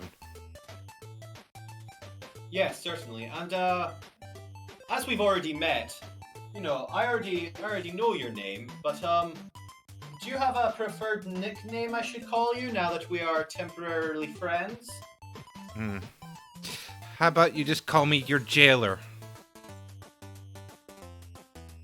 Yes, well, I don't know, it seems rather uncoiffed, but okay, fine. Unquaff? Uncoiffed. Not uncouth, okay. He's a posh vampire. You know, he pretends to be posh, that's why he's unquaff. He's read it, but he's never Father. heard it. So are we, shall we get going, or do you want to look around the place and have a look, see what's inside these containers here? There seems to be broken artifacts. By the way, where are we? We're in a tower run by a mad little puppet and his Lich friend. possibly an undead thing. I don't know what they were. Oh no, he's definitely a lich. You could smell it off him. It's all in the breath. You know, knew the it. fact that he doesn't breathe. Ah. And he No, I had got to that. I've met those two. I meant here. Have you seen the night sky? Everything's broken. We're definitely Yes. not in Alterra anymore. I already noticed that. It was your damn bomb, I think. Well, I can't help it if roguish adventurers come in and destroy my detonation. I told It's you not that wire my wasn't in fault. the right place. Well, we can have a theoretical argument about how to construct a platinum copper arcanite bomb some other time. Jeez, you just want to send people to damnation for all of eternity, and then suddenly, boom, you're in. What is this? Some sort of sub-demi-plane or something? I have no clue. I've studied the damnations. It certainly doesn't look like one of the divine planes. And also, none of my sending spells are working here. Either that or none of my family are picking up. No, definitely the former. Yes, I don't think your family's gonna listen to you after that botched explosion. Oh please, it's for the betterment of the of the planes. In what way, Anyway, are you- lunatic? What? I'm not discussing this with you. You're the enemy. Let's go. I thought you Just wanted. better, alright? I thought you wanted to, in the classic adventurers sense, loot the room. I don't see you having all your gear like me. You look underprepared, you idiot. Ah, but see, that's the difference in our intelligence level. I can utilize anything around me at my disposal with my vast knowledge. Looting is for poor people. Let's go, shall we? Unless you need to collect more baubles. No, I have this, and I point at the gun at him. Move. Oh, yes, yes. Has to use a ranged gun. How sophisticated. Why are the doors broken? Weird. Well, As you move out, you go past a vast array of items behind jail cells.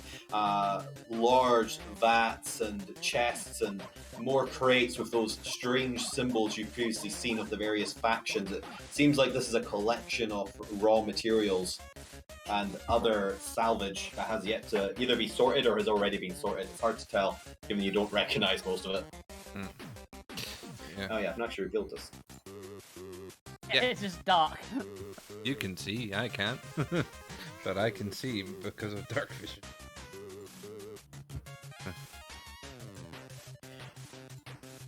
Alright, well, oh, this is lovely. Look, they've got some strange yellow cabbage-like flowers. Go cold. Oh, yes. Well then, where to, Mr. Jailer? Oh, you're leading the charge here. Oh, look, they've got more rubble. This place is so just scattered with rubble. It was a very bad cart accident there by the sounds it looks of it. Do you smell that? It smells like soil and greenery. Really? Really? Do I look like a druid to you? Well, I'm just saying that I can smell the Underdark around here. What do you do with that knowledge is up to you. I plan on getting out of here. What do you mean we're under the Underdark? No, it's definitely getting stronger around here. Oh well, I'm sure it's nothing. Are you coming, or do you want to explore some? I'm going to see if there's anything useful here. And I'm going to loot the room. Yes. But don't As the munchkins do. don't wander off. No, of course not. I would never dream of wandering with this. After all, I may need a fresh body to throw in the pit. I joke! Stop pointing the gun at me now. I stop pointing this at you once we're out of here. But I want to investigate the room. Alright, give me an investigation check. Junior just leans against the wall, just, finging with his nails, picking with his fang at one of them. All right. As you look around, it seems that this is looks like the scrap of some makeshift carts. Anything useful has already been removed from it, probably put into the locker rooms. But as you get to the northeast segment of the room, this heap of rubble, you start to notice that you can actually start to smell what Junior was referring to as you get closer. As you start moving some of the rubble away, it actually reveals a small burrow in the hole in the back of it. Let me actually reveal this. And there seems to be a low 3-foot tunnel leading out of this room. Junior, move your ass Yes? over this way. I'm sorry, I'm wearing velvet and silk. I'm not crawling through that. I would rather die. You can just shoot me now if that's your intent. Start crawling. You're... No, let me say this again. Your kind, the lower classes, might be okay rummaging through the soil and the dirt. But I prefer to be clean, and I've not had a bath since 2 nights ago. Well, your choices are wander around here aimlessly and by yourself, or move through that hole. Why don't you go first and tell me if there's an exit that I care about? I'd hate to go crawling through it only to see that it was pointless. You first. Still pointing the gun at him. Yeah, he does not budge. He stares back at you. He seems to be really resistant about this point. Well, go on, fire, and I'll rip your throat out before you get a chance. Shoot his leg. Break his legs, are we going with the strategy? You can tell Zorm is the police officer of the group, can't you? Yeah.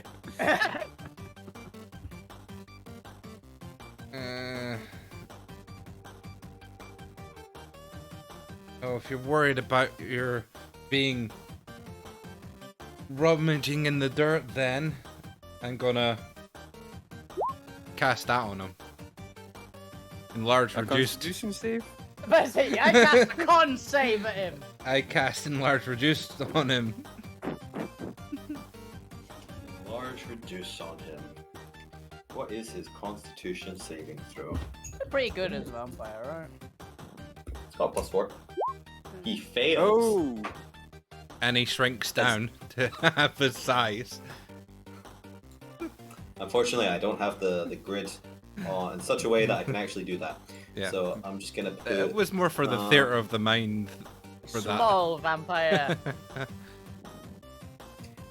What's a small symbol? We're gonna do a little warp here. Here we go. He's now. I like this one actually.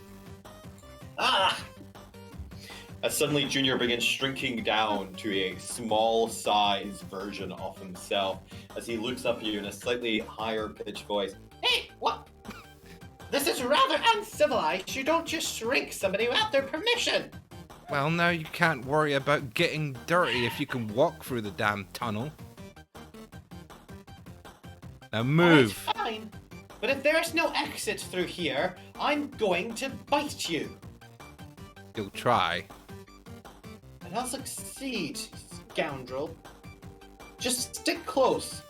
I might need to throw you in the way if there's something dangerous. As you guys head through,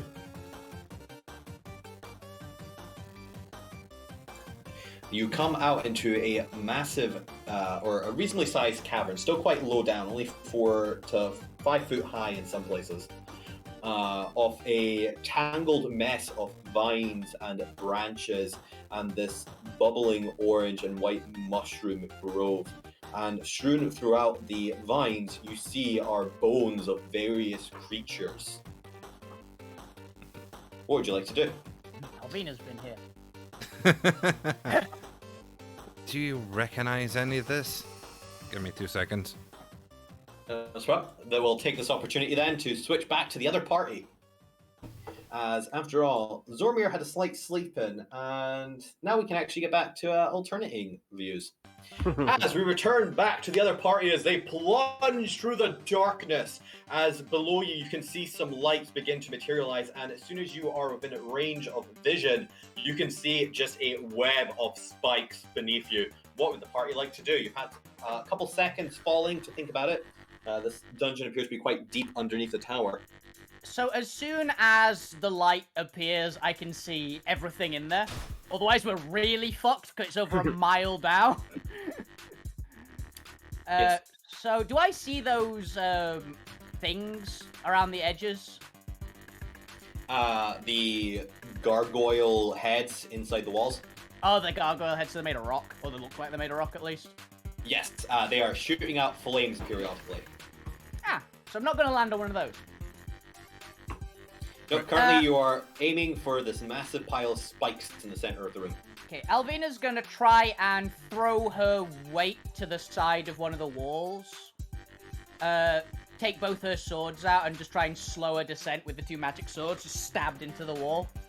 Now, let's see, you were pretty center when you begun falling. Have you got anything that can push your momentum towards the walls? Because currently you're falling down the center. Brute strength and... what else? Would you like to grab one of your party members to use them as a counterweight as you throw yourself off them? Oh, yeah, definitely. Alright, who will be your victim and who would like to go along with this plan? Lou's bigger. I mean, like to I was just gonna polymorph. Yeah, Look, as definitely Queen Lou. starts to come towards you and tries to grapple you, what would you like to do? Yeah, I'm gonna polymorph into a giant eagle and try to grab those two. Ah, that works. That's fair. I'm good with that. Yeah. Alright, then I'm gonna need... You're falling pretty fast. You will have very few times to do this, so I'm gonna need some form of check to see how quickly you can do it. The actual casting is fine, but let's give you... I Dexterity. guess a dexterity check? Can we... Let's do it. Let's do it. A dex save. Can we seeing it earlier give us a couple more turns? I can shout How at much the time. earlier? What was your range of your vision? 1 mile. And also, does your dark sight extend to the range of your vision? No, but you said there was light. So basically, as soon as the light appears, I can see it. Okay. So whatever that would be. So I'm assuming it's closer down. It's not actually my full vision, but it's going to be at least to give us maybe Yeah, a little I'll bit give of headway. you all a full round. 500 feet, it seems like a good distance for some... It's particularly dim light, it's not too strong. Mhm. And you also fall at like 500 foot a pace anyway. Oh yeah, dim light doesn't give me disadvantage as well. Oh, nice. Eagle Matter. vision. I've really been around with the lighting in this dungeon. Yeah. Uh, Okay. So yeah, is it a dex check from you or from us? Let's do a athletics I'm cool with dexterity that. check.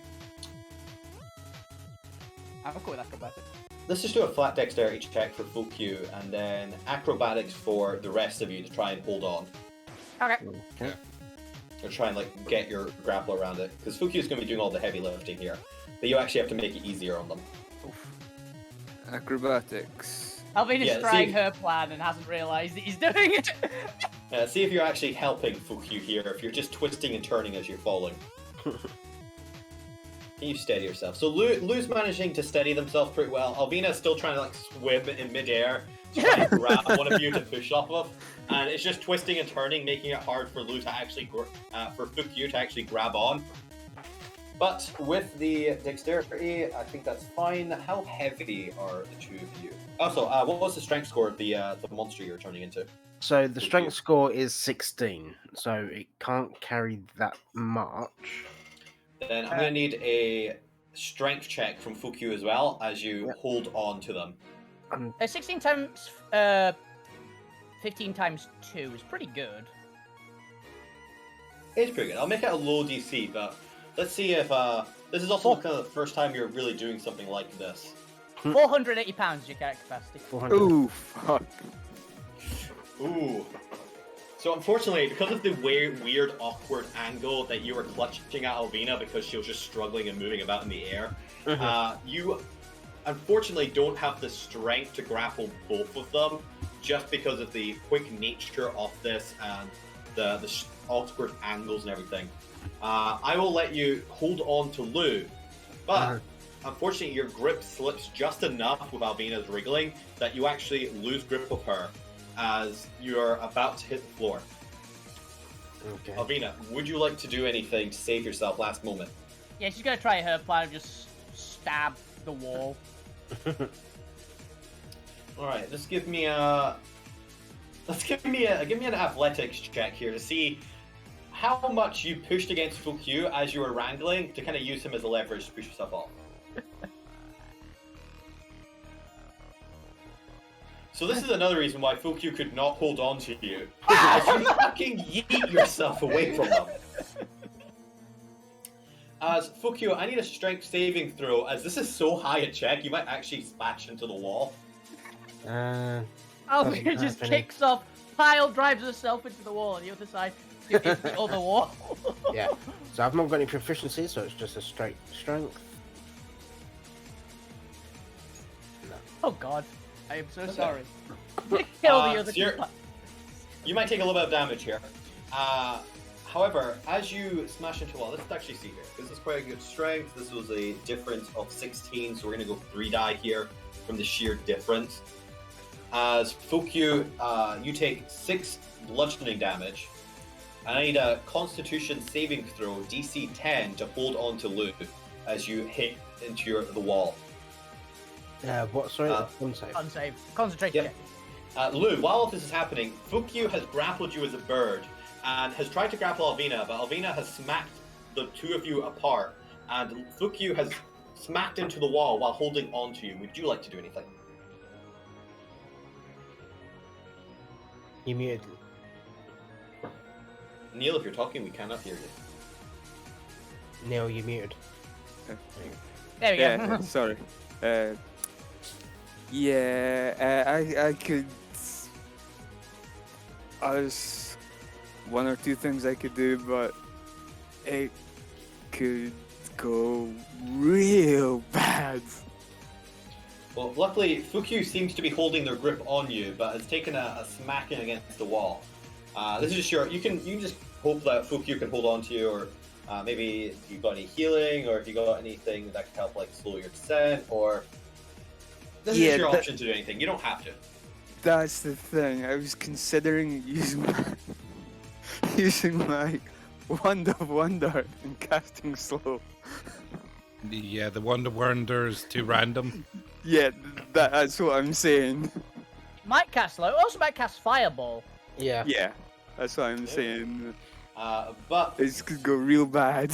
as you're just clutching at it, waiting for Fukyu to drop you, you realize they're not dropping you, and you don't have to go quite that insane. It looks like Fukyu's managed to get things under control here, at least for you. However, as you look down, Alvina, I'm going to need a acrobatics check from yourself as you aim towards the wall to see if you two are also going to smack into it, uncontrolled. Okay, so you managed to twist and turn yourself as you're pushing off of Fukyu, that you're actually able to land against the wall, kind of manage to somersault yourself and plant your feet onto it and kind of slow yourself down a bit. You wanted to just kind of hit your sword into it. Yeah, both my swords into it, because I can draw them both in the same interaction. Alright. Then give me an attack roll, just the one to see how well you plant this on. This will determine the AC for holding on. Can I reckless this? Yeah, why not? Wall can't hurt you back. Yeah. Well, maybe. Thank God. Okay. We don't know This this is- wall. This is so damn good that you don't even need to make a strength check here to hold on, as you just managed to perfectly angle your knife so that they are cutting through this stone like butter, but with enough resistance to slow you down as you just drop to the floor. As you dislocate your shoulders. Nah, she's built for this. She's a war dancer. That's her job. He's Wolverine in it. Fukyu, you managed to eventually get down to the floor with Lou, but taking quite the beating from Alvina smacking you into a wall. However, you have managed to save yourself and Lou and avoided the pit trap. And as you guys are standing there, periodically every 6 seconds, the gargoyle heads shoot out a splurt of flame into the center, roasting the tops of the spikes. But apart from that, you have landed and are safe inside this little death chamber. There is a single door off to the east that leads out. Okay. So I should know if I revealed that. Yeah, there you go. Little door there. No. What would you like to do? We'll have the first scene of you guys in the death room, and then we'll switch back to Bob. What's the... So there's a door over there, but I guess we have to go around a few bits to get to it, right? Yeah, we've got to dodge. Yes, there are the periodic flames shooting over every 6 seconds. They'll just create a dex check in order to get past it. There are massive pile of just spikes embedded in the floor, pointing upwards, and then skeletal bodies and blood scattered around the room. Or you could just fly everyone across to the door. Yeah, I was Or gonna say. fuck you could just fly by it. Yeah, while I'm waiting for fuck you to do that, I'm gonna just loot anything that's in this immediate area that's out of the range of the flames. Give me a perception check as you look around trying to see anything between the spikes or anything of note. 23. Oof. It looks like this place has actually been picked clean pretty well. There's no items anywhere in here. There's no cloth. Even the bones appear to have been deliberately placed. Is this set up? These are not actually the real living creatures. Someone just placed these here for dramatic effect to make it look intimidating. Who knows? That's How what do you you You tell the realize it's difference coming up between for bones? Halloween. He's actually saying that. But There's no- yeah, fuck you is gonna grab Lou, fly over, dump Lou down, then fly over to grab Alvina. Yep. And then fly over. Thank you. Sweet. There is a strong oak door standing before you. What would you like to do? There is a keyhole and a knob, and that's about it. Grab door, rip off. Door rip off? Yep. Alright, go ahead and give me a strength check. And see if you are able to rip door off. Door goes flying. And as you tear this door off, suddenly there is a slight tug at you as a vacuum pulls you inwards towards a floor filled with spinning... Wow, that's actually a little dark on the map. I mean, that was really impressive as well because that was a push door. Yeah. A floor of spinning blades creates a vacuum, dragging you down into it, as I need a strength save now. All of us. Now I get the Ooh. 13.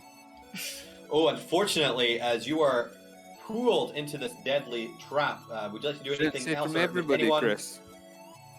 Just the person who opens the door. Alright. Can I try and... Do I still have the door in my hand? Yes. Can I try Jam and jab the the blades door in the into door. it? Just to put it between me and the blades. Given this will be a very quick reaction, let's go with dexterity save. Would Fuki or Lou like to do anything as they suddenly, their minds playing catch up, see the spinning spikes and I already have advantage. Alvina like jerking forward into them? I already have advantage. If you can give me any other bonus, I'd appreciate it. Just watching No. you as you get shredded.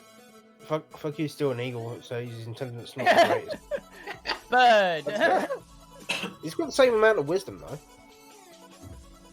You definitely see the glinting blades and recognize the danger.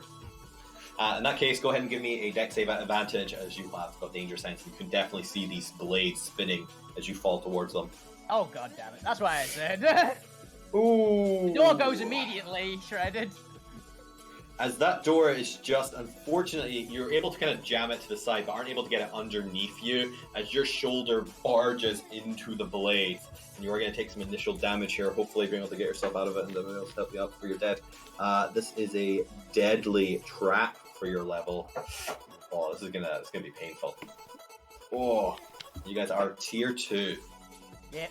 As you take 59 slashing damage. Ow. I'm alive, but ow. as your allies very quickly drag you out of that trap.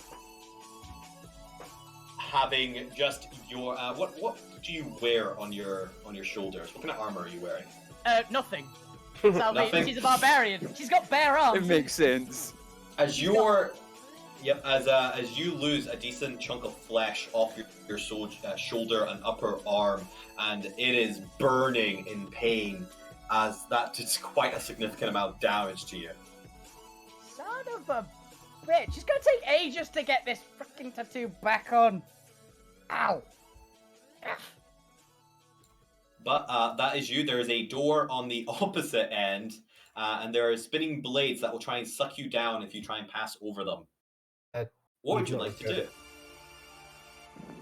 The door's only the little tunnel's only like 6 to 7 feet tall, so unfortunately anything in that tunnel. Just that bit there, right? Gotcha.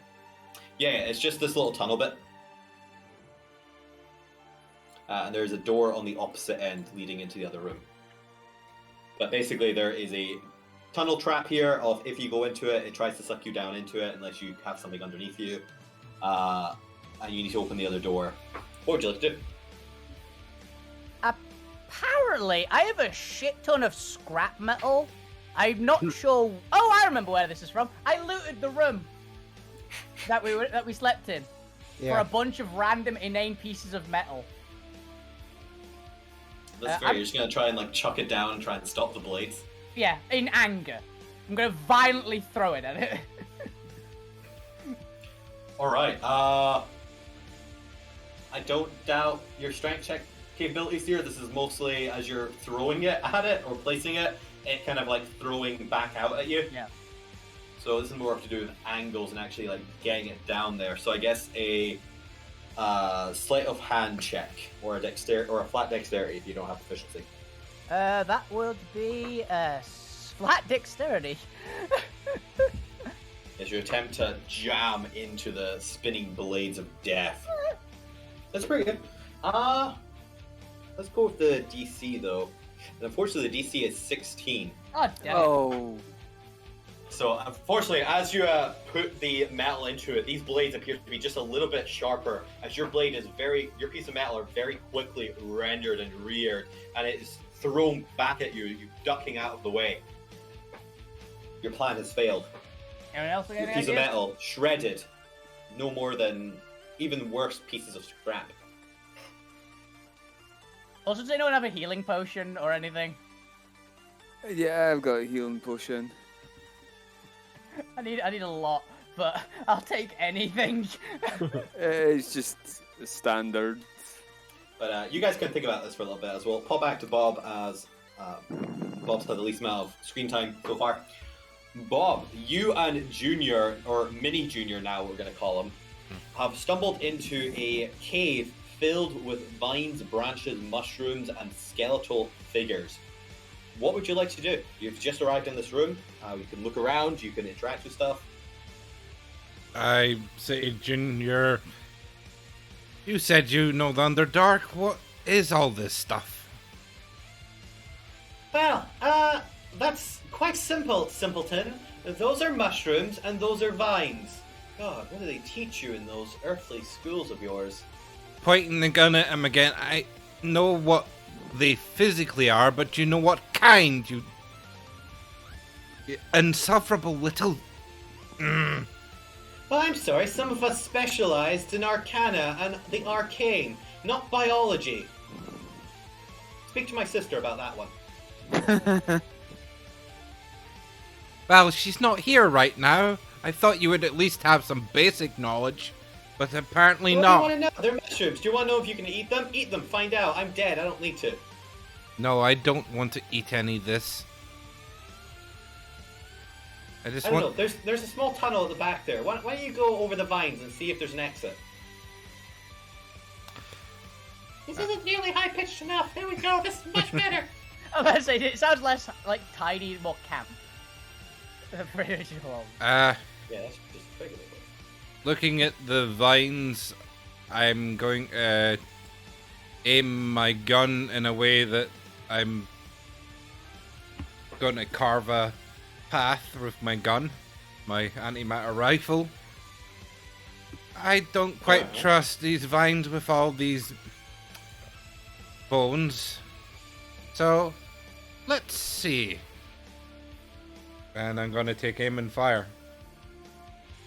Alright, roll an attack roll for me. And antimatter rifle, fire. And roll a d4.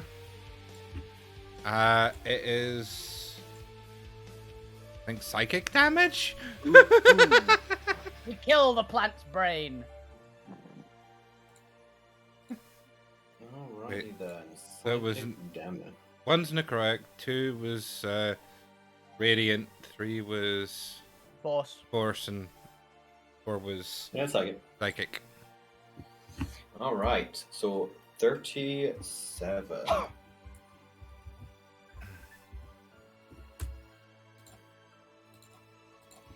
As you shoot it, the area that you shot reels away, twisting and coiling at the psychic damage, as suddenly in the center, what looked like a solid piece of rock begins to unravel into flower petals as a small stem reaches into the air Mhm. and then turns down, almost like it's staring at you. And it does not seem to like what it sees, as the vines around it begin to slowly shift. First unseen, but then you can see them writhing and wriggling, as suddenly vines shoot out towards you. And I'm going to need you to roll initiative. Okay. Hide behind Junior. Why do you think I'm currently still in the tunnel with it?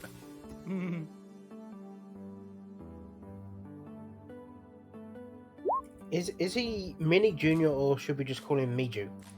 Need you. Mini Junior. Small Junior. Dead Bud. Junior. Very Junior. JJ. It should be definite. Abrams? Can't spell. There you go. Dead Bud? Oh, Death Bud. Yeah. Death Bud. Definite. Junior also has initiative. I don't need this anymore. Get rid of this. I have too many damn stat block. Where's the vampire stat block? Come here. Yeah, come here. Move the Where's fuck. Junior's vampire stat block? You know, I've not actually specialized in stat block yet. I really need to at some point. You did for our fight. You had like a few less proficiencies and was like less wise or something like that. Oh, he has his character stuff, but he's supposed to have more artificer powers than I normally give him because it didn't matter for the last fight. Because he was busy just focusing everything on that thing. Junior rolled a 6. I don't think it's going to matter. Yeah. Bear back. But unfortunately for you, Deathbud gets to go first, as it is going to. Ooh, one of its vines is going to shoot out towards you and attempt to grapple you. Let's do that. That one. Yep. A 29 to hit. Ow. Yep, 29 hits. This will be an initial slam, and then it will grapple and try to pull you in.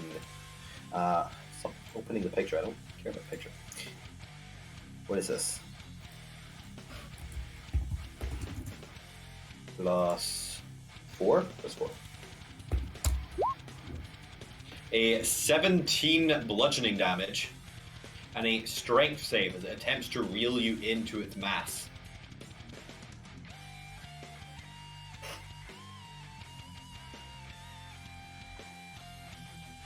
Damage. And a strength save. Yep. 22. Ooh. 22 succeeds, as you are not pulled into it. And that is its turn for now. Oh my god, me and Junior rolled the same. Well, look what you've done now. You've angered the plant. Congratulations. Wait, I need to roll a con save as well for. Yeah, maintained. Oh, for God's sake, I hope that thing would get rid of the smell. God damn it. Well, see, why did you have to go and shoot it? Why is that always your answer? Why can't you just talk about things? What? You know what? I think you're getting exactly what you deserve. As he takes the dodge action. He's not the Messiah. He's a very naughty boy. Zormir, it is your turn. You have awakened and angered the Death Bud. The Death Bud. His actual name. As he's worried about getting his clothes dirty, I dropped the reduce on him, so he's now he's full size again. Hey, what? What? No, stop. As dirt crumbles down onto him. No, I just had this dry cleaned a week ago. Then get involved You know- in the fight. You're so juvenile. How old even are you? Like 62? Late 80s. No, I think This is why you don't interact with anyone less than 100. It's just children. You're all children. fire. Neil, you're Who are breathing you into your attacking? mic, mate. The Death Bud. As much as Junior is annoying me right now, I need him to fight. You gotta convince him to fight. That's why I dropped the reduce on him, so he can't just run out. No, yeah, he's stuck. Well, he can crawl out. He can Does he crawl. want to waste his dirtiest velvet tux or whatever the fuck he's wearing? But yes, that hits. What damage type? Okay, rolling a It actually matters d4. for this one. A 1. One. Necrotic. As you double the damage, Nice. because it is a plant monster. Yeah, my As the vines suddenly shrink and retreat the necrotic energy, wiping out a decent portion of them, as the creature reels from you. Do you have a second attack? Yes.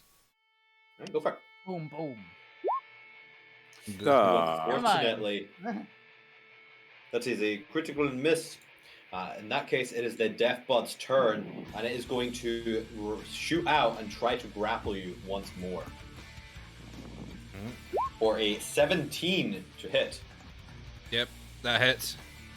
It does hit. Does it? I thought you went plate mail. Yeah. Oh no, it doesn't then. It's Yeah. I'm thinking. I've got 21, but I reduce it by 3, for because I'm not using my shield right now. Yeah, so it's 18. Yeah, sorry. You can't do math.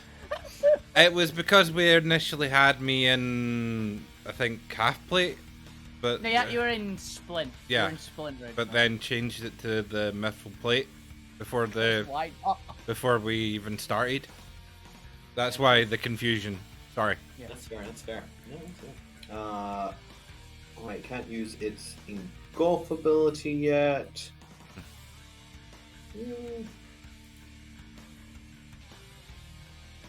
Yeah, that'll do it for now. Don't want to use that just yet. I guess I guess one of those. Alright, I'm gonna do it, because it's gonna die otherwise. I'm pretty sure you've already fully dead. Not quite. It is going to unleash its poisonous pollen. Are you immune to poison? Let's see.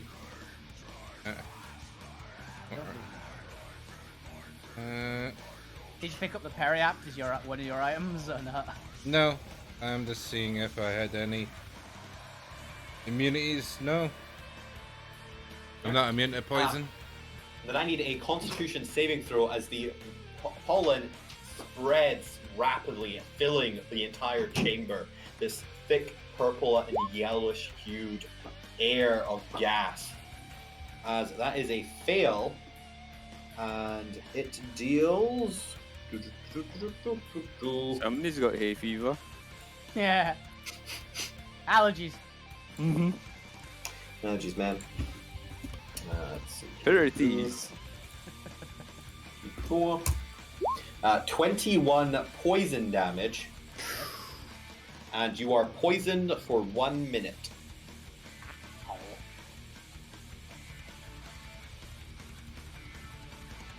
Nice. Which means you have disadvantage on your next attack. Or just any attack. You're just disadvantage on your attacks until you're cured of poison. But that is it then. It's used it once per the poison attack, unleashing all of its sacks. It is Junior's turn, and Junior, I'm pretty sure, actually, I need to double check if vampires are immune to poison. I kind of just assumed they were. I think most undead are. I am not season poison immunity. Ooh, really? Why do you not Actually, have yeah, poison immunity? Actually, yeah, vampires of all undead, I can actually think, yeah, they might not be immune to poison. It's not even immune to necrotic. Weird. I need to up this the vampire stat block. Wait, what? Vampire spawn are immune to necrotic, but vampires aren't? I don't think vampire spawns are they? Yeah. I only know that because I remember it from a campaign where someone used it. It was like, well, it's immune to it, but it's not to healing. Because of the other... The vampire is now immune to necrotic. Anyone who disagrees with that, take it up with the post for making them just resistant. Yeah. That's silly.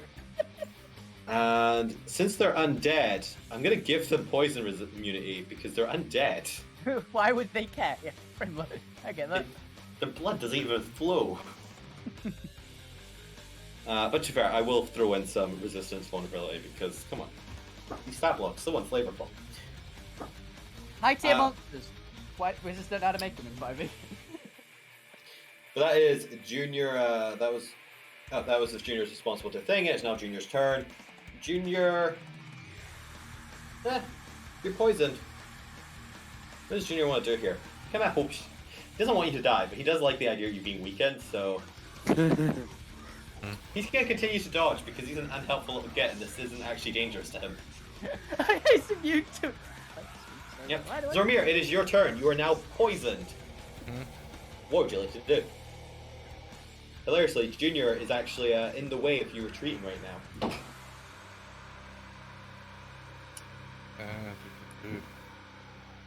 Might be time to play bad cop.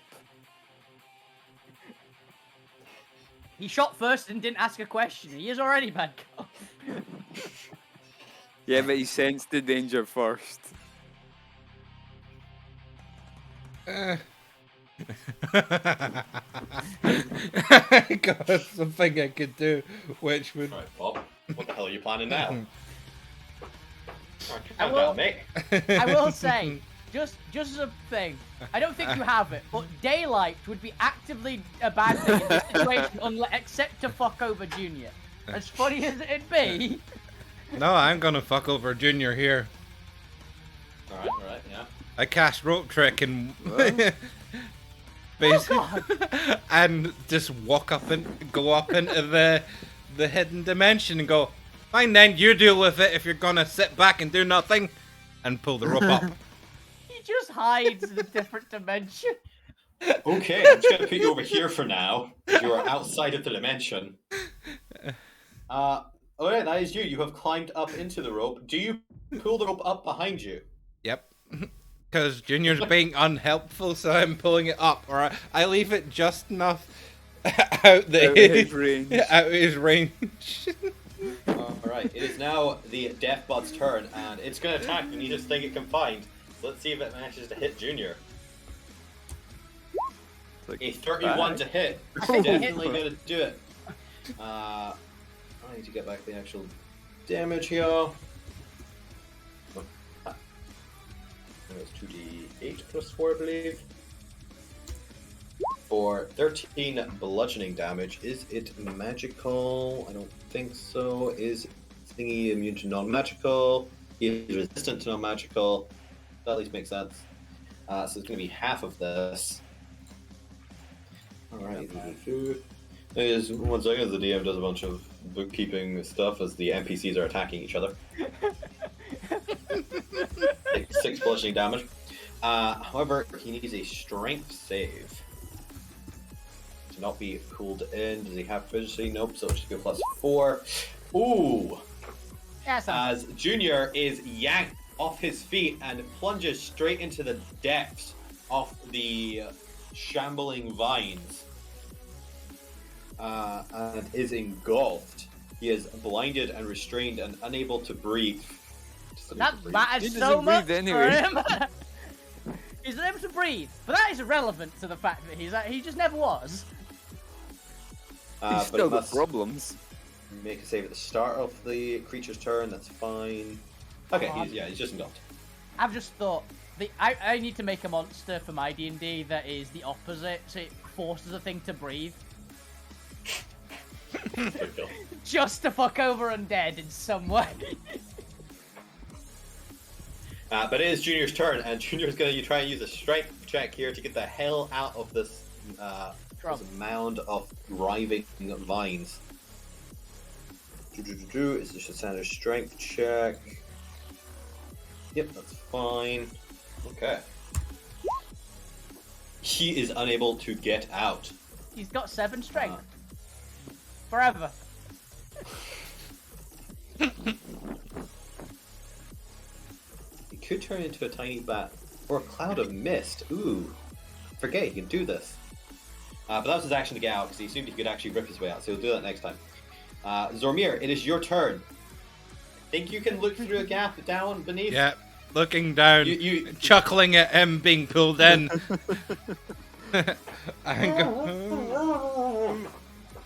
Fire. Shit! You can point your gun out, can't you? Psychic damage. But attacks and spells can't cross the entrance into or out of the space. Alright then, I'm just It ricochets back. I was going to assume he like pokes his head out, fires, and then hides it again. I feel like that's going against the spell. It's like wording. There's no reason, but I'll look out and I'll say, well, do you want me to get involved or not? Because if you're not going to get involved, I'm not helping you. where the player and the monster are on strike.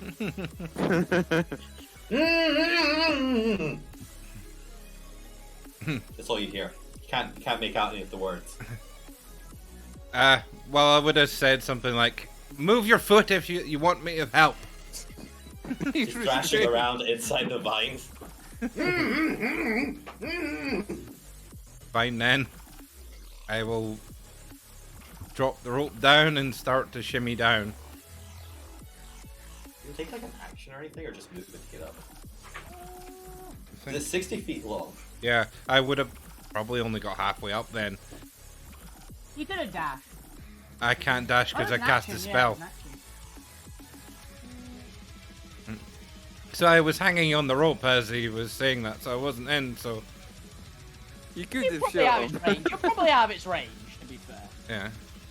It's 30 feet. Quite a ways. Yeah, we'll ignore it for now. The vine still attacked who it attacked. Everything went off as it did. Yeah. So I would have still been outside and I Yeah, that's fine. take the You can go ahead and shot. shoot. It's attacking you next. Well, actually that would have missed anyway, because that's Yeah, you got one yeah. more shot. that would have been disadvantage anyway because I'm poisoned. Oh yeah, that's good. Another attack at disadvantage then.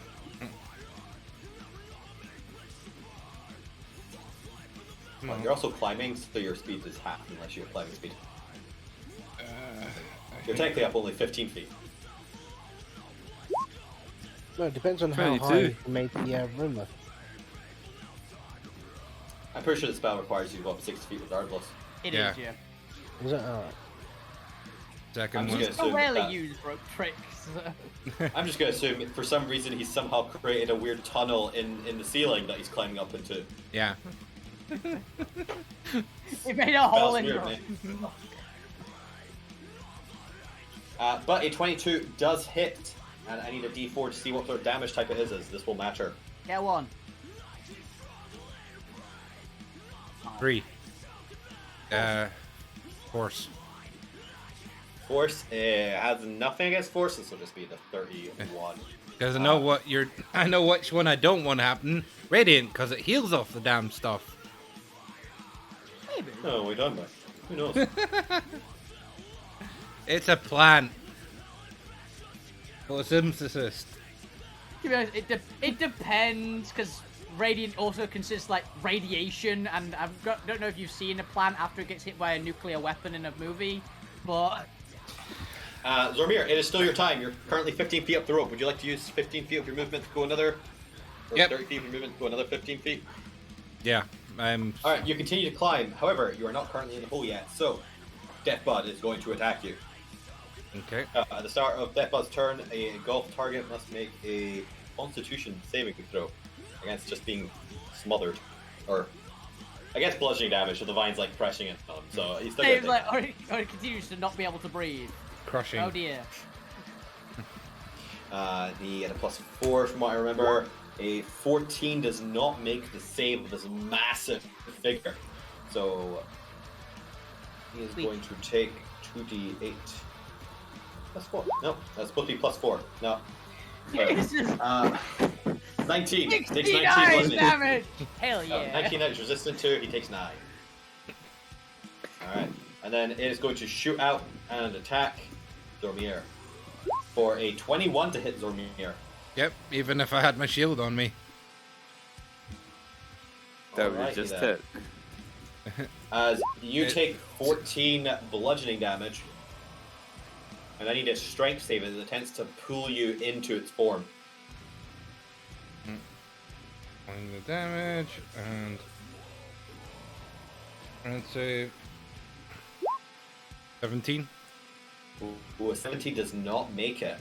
Ooh. As the incredible form of this creature yanks you off your rope Oh shit! down into its form. As you are grappled, blinded, restrained, and unable to breathe. Would you you'd know enough to know what it's doing, although it's squeezing the air out of you. So I guess if you make a con save next time, otherwise it's going to be pushing that air out of you. We'll go to con rules. You but can that hold is your the- breath for 6 seconds. you can actually do it for a number of rounds equal to your Constitution modifier. I can't remember if it's 1+. Maybe A 1+ minute Constitution plus. modifier. A minute for every plus you've got to your con. Yeah. Isn't that just if you breathe in though, not if you if you're forced out? One moment. It's Suffocating. 5e. Yeah, there's two breath time limits. for holding your breath. But, Hold Yeah, breath but number you're at not- 1 plus its minutes equal to 1 plus its con modifier, minimum of 30 seconds. So it's number of rounds. It's 1 minute plus number of rounds equal to con. and is that for if you're able to hold your breath, That's suffocating, just in general. just in general? 1 minute. It's 1 minute plus rounds. It's because like all the other ones get like 10 minutes plus that and things like that. Yeah, when's a combat ever lasts 1 minute? I guess there's constricting. That might be a rule, but After you run out of breath, you survive for a number of rounds equal to your Constitution modifier. Yeah, so a creature may hold its breath for a number of minutes equal to 1 plus its Constitution modifier. After you run out of breath, you survive for a number of rounds equal to your con modifier. yeah, So- that makes sense. Yeah, so this, because it's different if somebody's like actually squeezing the air out of you. So I want the secondary rule. That's only if you fail your con check. Yeah. It'll start squeezing the actual air out of you until you pop. But it is Junior's turn, and Junior, feeling you get pulled in with you, is going to chuckle to himself and is going to shapeshift into Mist as he just starts floating away. Floating away. He can't communicate, he just floats away. This is where you cast out of here. daylight. This is where you cast Yeah. daylight and just turn him back. I have no idea what the range on a Mist is, so I'm just going to move him like It's- 20 feet. I want to say it's 60, but I could very well be wrong. Yeah. Well, as No, long yeah, I'll as figure it out later. Oh no, it's 20 feet. You're right. It is genuinely 20 feet. So I'm pretty sure it's slower than movement. yeah. Yeah. Okay, so he'll try and Oh. skip next round. Zormir, it is your turn. What would you like to do? What Okay. makes you feel better? As you're writhing about, you actually catch a glint of something from the mushroom light, as some of the mushrooms are luminescent, reflecting off some what appear to be crystals over in this corner. And as you get a peek through, you actually see that there is a room filled with treasure chests and coinage and a bunch of a small little treasure hoard through here. If you survive, Okay. So when you suffocate, you'll know that we'll get it. I don't. yeah. I'm already at disadvantage for this anyway. And ability checks, yeah. So you're shooting inside it. Bang! Okay. Because I've got the gunner skill, so even if I... Nice. A 19 hits. Roll for damage type. You're hoping for a 1. 3. Ooh, That's 3. 3 or 4 is also good. As you bloody the mound, the Death Bud mound. Go ahead for your second shot. Double nat 20, get a 1. At 21 hits. Roll for damage type. Okay. 4. Yeah, psychic. I think we'll do. Alright. Is that your turn, Dr. Zamir? You need to have a bonus action. Yep, I'm going bonus action. Yeah, let's go for the bonus action shift. So I up my AC by 1 for a minute, and I gain 11 extra hit points. Oh, nice. Alright, well, at the start of your turn, I need a Constitution saving throw. Well, at the start, its turn. I need a Constitution saving throw from you. And temp hit points. Okay. And I need a con save. Is it? Constitution saving throw. As it tries to squeeze the air out of you. Oh, unfortunately, that does not succeed. As you take 12 bludgeoning damage. That's a crack rib.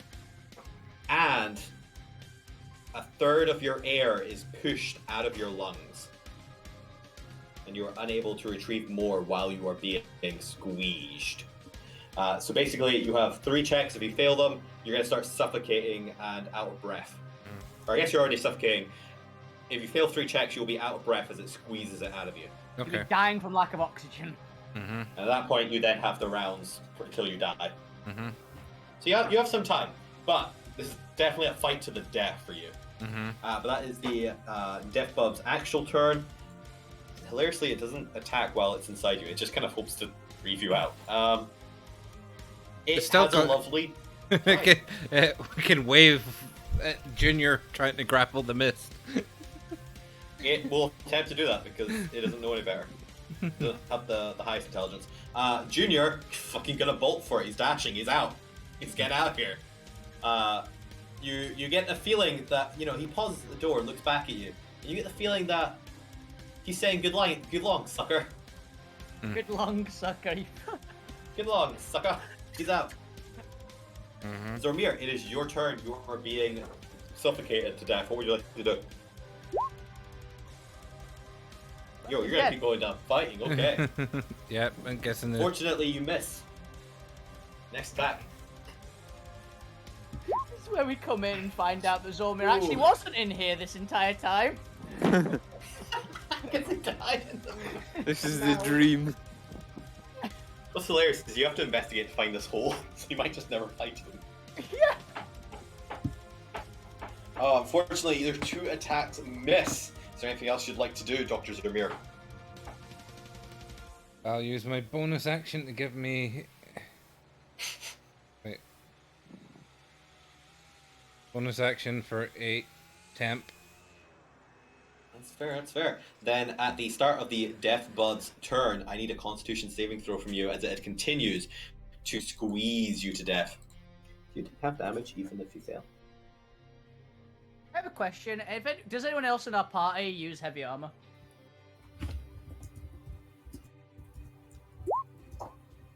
Use I have what, full- sir? Use heavy Don't think armor. so. Full preference. I believe completely in you, Zormir, but just in case, does anyone else in the party use heavy armor? Unfortunately, Sorry. it is the DC 19. Damn. As this thing is an optional boss. As you take 17 bludgeoning damage, and another third of your air is squeezed out of you as you approach closer and closer to death. Now, Junior has hightailed it out of here and will return at some point because he's out. He's leaving you to your death. So it is pretty much between you and this death bud. Now, luckily, it can't attack you while it's suffocating you. Okay. So, That's so Zormir, rude. it is your turn. Okay. It's gonna come down to you and it. Action. Action, Daka, bonus action, heal? Ooh, unfortunately, miss. Can you get that second shot off? As it seems to be aiming your gun deliberately upwards into the ceiling as it's bypassing the vines, and you're just firing into the ceiling, dust raining down upon you. Does the second Then shot you try hit? actually Can aiming. I use my inspiration to make this a flat roll?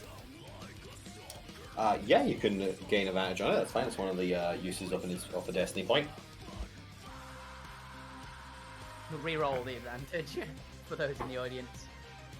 You Okay. can reroll, gain advantage. You know, have some There twist we- of fate happen. Have a useful NPC who's in the area approach you at that point. I don't know. You can warp destiny, but you hit.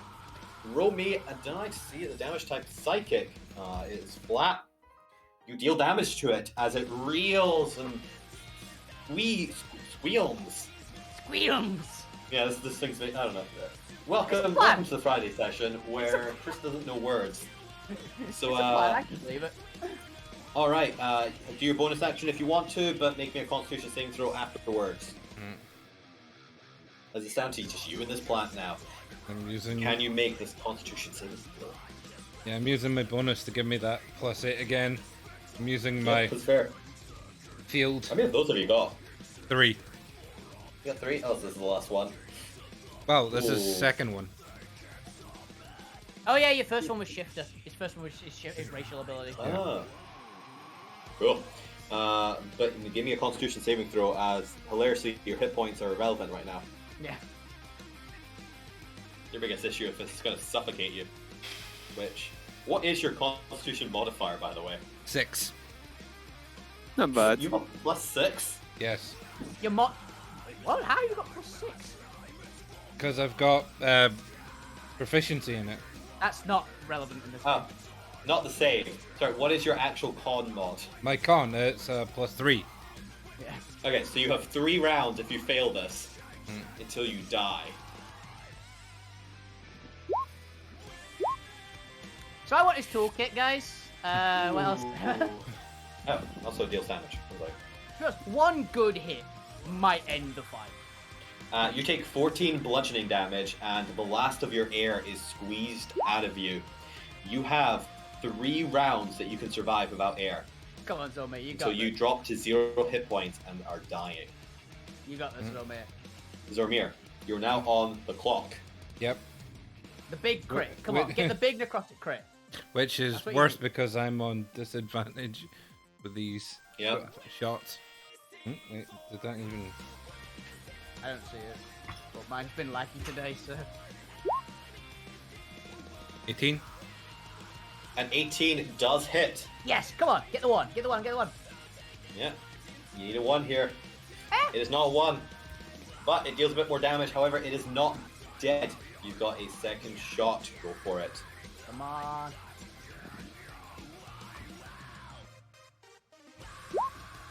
Ooh. Oh, big hit. And that hits. Alright, so it has 32 hit points left. If you roll anything that isn't a 2, you kill it and save yourself. If you roll a 2, bad things are going to happen. 1. Yes! As not only do you kill it, you deal 86 damage to it. As how would you like to end the death bud? As I find the gun, pull it so it's just at the base of the stem, and pull the trigger, and as the thing lets go, I'm pulling my head back and go. As all around you, the vines begin to shrink and unravel. There's a tiny bit of a trace of life, but you seem to have killed this segment or the sentience in the plant. As it falls limp around you, you're able to stand up now, or brush in the ceiling. So I'm pretty sure you're slightly taller than 5 feet. Yeah. as your head kind of tilts up, but you're able to crouch through now unopposed and are able to go get some treasure. You can go find Junior. He's only been gone a couple rounds. If you want to chase after him, you might be able to catch up. What would Zormir like to do? Heal. You can just take a moment to heal and breathe. Just sit there in the corpse. Literally catch his breath.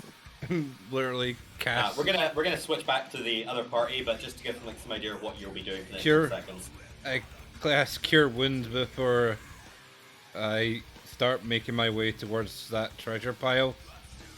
Okay, so you're gonna go investigate the treasure. Then I will roll a treasure hoard later to see what you find, as this was pretty much the plant stealing shit from around the place. And also an old treasure it was guarding, so maybe some ancient stuff too. But we'll come back to you in a second as we head back to the party who was dealing with this spinning blades corridor. Have you thought about anything to do? I've thought of one thing, but it's probably a really dumb idea, and I probably don't have the hit points to do it. Maybe not as dumb as mine, but you go first. How well situated are these gargoyle heads? They appear to be built into the wall itself due to some internal mechanisms behind it actually fueling the fire. They're pretty well placed onto it. Not impossible to rip off if you got some leverage on it. Maybe with a crowbar or something to kind of like chip in, even with a sword, but you'd be, kind of blunting the sword. There we go. It may be, I assume, magical, but magical swords can still need to be sharpened occasionally. Yeah, it's Alterra magics weapons, which are not indestructible. So. They are more durable, but not indestructible, yes. Do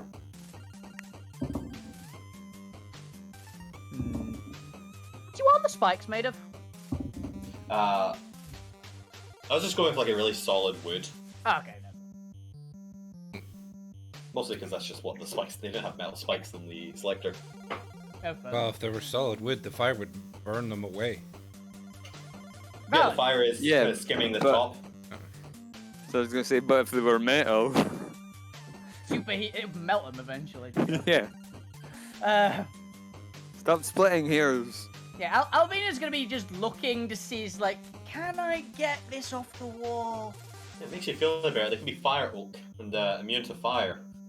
Yeah, the fire trees. Don't worry about it. Actually, I think it's fire birch. Fire birch. I have elemental trees somewhere in the world. Yeah. Neat. I was thinking of blasting the blades. Yeah, do it. Alright, go make an attack roll. Let's see what happens. Yeah, if you get a good roll, you'll damage it. If you do a low roll, you'll get some blades splintering off and shooting towards you. 22. You get a decent hit into these blades, and these are made of metal. Metal has a decent resilience to. I'm also pretty sure you can't Eldritch Blast it, but we're going to move on from that. Because who cares about that? You damage the soles of these blades, for they have a soul, and they start to chip and bend. Give me one more attack to see if you're able to destroy them. It's going to take a second hit to fully finish these blades off. Beautiful. As you cut through the heart of the identity of these blades, the very soul of these blades, as they start to crumble in on themselves. What are they? Are they blades, or are they just a pile of crap? And as they think this, suddenly they stop spinning, they slow down, and they just fall into a pile. Just a pile of crap. You have killed the soul of these blades. What would you like to do? Well, that worked. That's right. You feel guilty about killing these blades. They were just doing their jobs. They had a family. I just wanted to live. How would you like to approach the door that probably isn't trapped? There was a soul shard powering the blades to spin, and you killed that. Yeah. I mean, Sorry, fuck you, why probably there would be soul can't even. shards in this world. Did the door not? Did the door like get wedged the one that I tried to put between me and it? Is it still intact, or did it actually get blended? It's like slotted against the wall with like massive cuts through it, one edge of it. Ah. Okay. I'm gonna wrench the remains of the door back. Okay, yeah, you're able to just pick it up. The bottom like edge of it just crumbles away. You now have 2/3 the length of the door. Okay. I'm gonna throw it at the other door very, very hard. All right, give me a strength attack throw. Proficiency with this. I'm assuming I don't have proficiency with doors. It's pretty unwieldy compared to anything else you've handled, so I'm gonna go with no. Yeah. Because of the awkward shape of it. I think I shot at the Unfortunately, it bounces off the other door, not quite strong enough to do any like significant damage, and it like falls and clutters about at the base. So kinda it denting doesn't and turning a stick little to bit. the door. It's not a mimic. It does not. Interesting. See if you've done your first test to see if it's the mimic. What would you like to do now? You want to shoot the door as well. Now, what I was actually thinking was using True Strike. Okay. To Okay. strike the door? Is Yeah, True it Strike gives any me a attack or is it brief just melee? insight into the target's advantage. defenses. On just any attack? It just On gives your advantage next on turn, any you gain attack. advantage on your first attack roll against the target. Yeah, okay, roll me an advantage attack against the door as you kill the soul of the door. The door starts thinking stuff. Oh my god, I'm doing a great job as a door. Look at these idiots trying to get through me. I survived another door hitting me. I am the superior door. I am the greatest door to ever exist. Alright, roll me an attack with advantage Oh. as you attack the soul of this door. Um,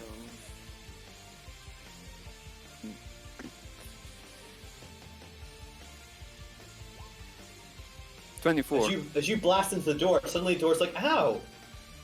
Maybe I'm not the greatest door ever. No, I'm still an okay door. But what if I'm not? Alright, we need a second attack to destroy the door. While this is happening, Albina's gonna pick up a few of the non-spinning blades now that cut a hole in her shoulder and bend them into an approximate shape of a pretzel. I love this. Just God damn it. the fact that Neil's just destroying the souls of objects. He's destroying their self-esteem as objects and just killing. I'm allowing this for the audiences who may one day watch for the sole purpose of introducing some interesting concepts of objects fighting back if you ever push them too far. The door swings back What and happened? punch you What in the happens face. when you push an inanimate object too far? If you ever roll a Ranger's favored critical enemy. failure on a Doors. fake roll against the door or any other object, it's going to gain a soul and become an NPC. Hey, if Kill Score Mercenaries proved anything, yes, doors really do have like souls. Because one person got almost killed by one, another had his most hated foe be doors. Beautiful. But yes, you eventually destroy the door. I also just want to see how long it would take you.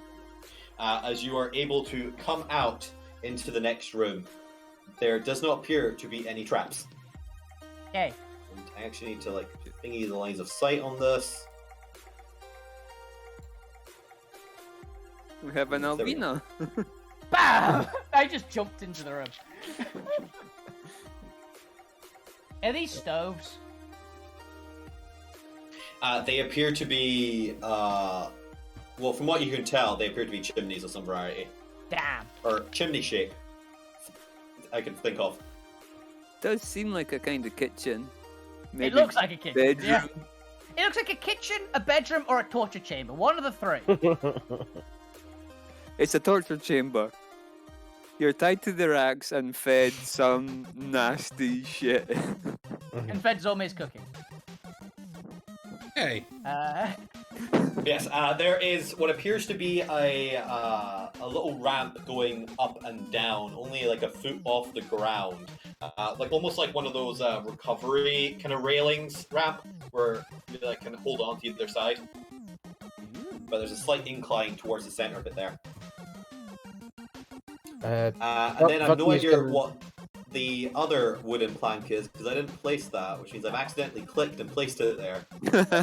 So now it's just a ramp leading up to the wall and nothing more with bloodstain on it. It's the privy. Let's just go with it's the privy. No, I just like the idea of a ramp just going into a wall for no reason. There's wasps behind it, guys.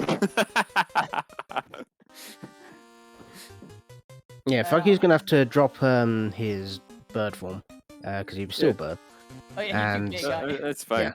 and because he wouldn't be able to fit through this door otherwise.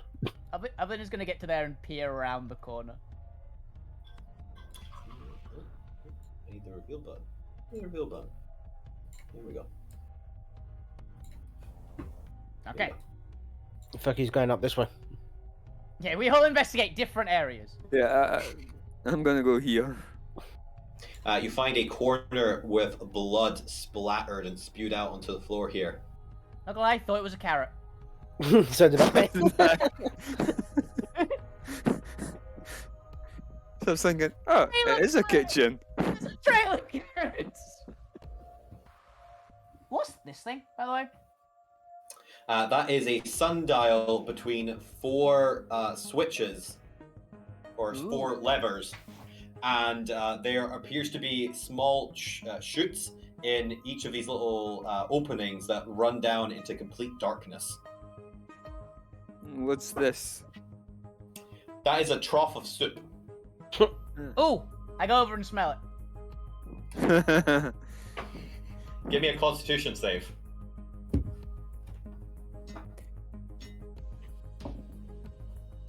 Oof. It smells absolutely awful. It's far too sweet and sour, but in the wrong quantities and mixture. And there are strange vegetables you've never seen floating on the surface. There is Meaning some There's no absolutely veg. terrible cook here, and Alvina's going to try and improve it with her spice pouch. All right, well, you can spend some time doing that. What would the rest of the characters like to do while you look over and see Alvina apparently cooking with a giant trough of soup?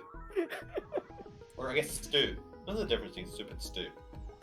Bits, mostly. Consistency. Pretty much.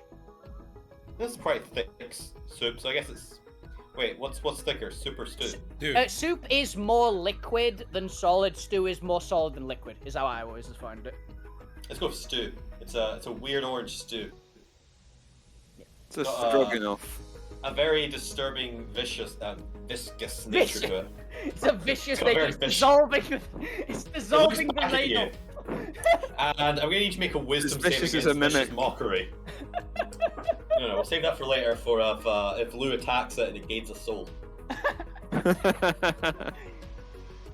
soup monster.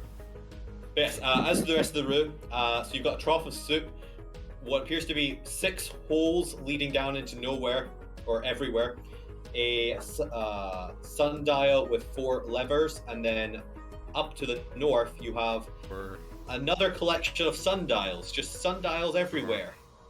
Can And I then have a look at plenty this? of doors. that door as well. Yes, it is. You can tell because they're the only select segments not yellow. Yeah. What was that, Neil? Can I have a look at this? I This think wall? That's a wall. That's a Yeah, go ahead. Yeah. Give me either perception or investigation, depending on if you want to look or touch. I will look. perception. Give me a perception check, then. Please do not bring back the beast by getting in that one. That one. That one. Aw, Go ahead. Breathing, in, dirty 20. you're Perception breathing into your mic a little bit there as well, Neil. What was that? from You're breathing into your mic a bit. No, sorry. from what you can tell, this is just a column of wall. There is no secret entrances or hatches from what you can see. It's odd that there's a ramp leading up to it and blood on the ramp. But apart from that, everything else looks normal. Is there a calendar on the wall on that part where it's just like it's a mobility ramp to see the calendar? just imps working in this kitchen. They need that to get up there to change the calendar. That would be funny. But apart from that, there's just this weird like corner corridor that you can just go down and around. And for some reason, there's just like a little pillar in the center here. I've had a kitchen like that before. I can believe it. It's literally just circling the pillar. I never did that. Lou is just in a fever. He had some of the soup before I've been had a chance to tamper with it. Yeah, I'm looking for the toilet. I'd warned you not to drink any of this stuff. It needs fixing first. Then maybe it'll be edible. I'm hungry. Give it a Yeah, minute. so while you guys decide that, let's head back to Zormir. Zormir, we'll roll loot table later because I need to drag out the root table. But what else would you like to do now that you've looted the place and you've got a bunch of gems and valuables and it's probably just be like. Well, we'll see how well you roll on the loot table to see if there's any magic items. But let's assume you don't need to use them right now. Hopefully a shitload of healing potions. Loot the And room. something sort of reattach part of my arm. And make my way back out. Out of here. You do so. You see no traces of Junior. Well, since he's not bugging me anymore, I'm going back here. I'm gonna loot this room now too. All right. That we will also do in a second then. Well, actually, first you have to gain access to them because they've all been, they're all locked behind these little cages, little doors. He's got a gun. I don't need the gun. I've got a tool that can be turned into thieves' tools and give me a +1 to it as well. Yeah, but if you fail to lockpick any of them, you've got a gun. Yeah. All right, now from the looks of it, these locks look pretty complicated compared to the other locks. This appears to be the valuables vaults. So there's going to be a high DC check on these, but if you'd like to lockpick them, go ahead. Let's start with your first one. And which one would you like? As you can peer through them because they appear to be great for jail cell doors. You've got some crates with the primordial symbols on it. You've got some vases and what appears to be porcelain with almost celestial imagery carved into it. Well, I'd be able to understand the celestial. Cause... it's more just symbology rather than any sort of text. It's more just the sort of aesthetic design you recognize as celestial. Like what you see on like Greek urns, by any chance, something like that. Yeah, they're not actual words or any meaning. It's just that sort of aesthetic style that different cultures have. Just a pretty picture. So they're used in line and heavy symbology and like wings and everything. Think gospel truth song from Hercules. Disney's Hercules. Yep. You've got what appears to be a box made of fire. You know, just actually. What appears to be a very deep speech aberrational selection of artifacts. What appears to be made of stone. What's the word? I'm going with vases for now. They're not quite vases. They're more tubes and other compartments, but we're coming to the end of the session. I'm running out of words. Flask? Yeah, flasks. Small flask urns, those sort of small bits and bobs.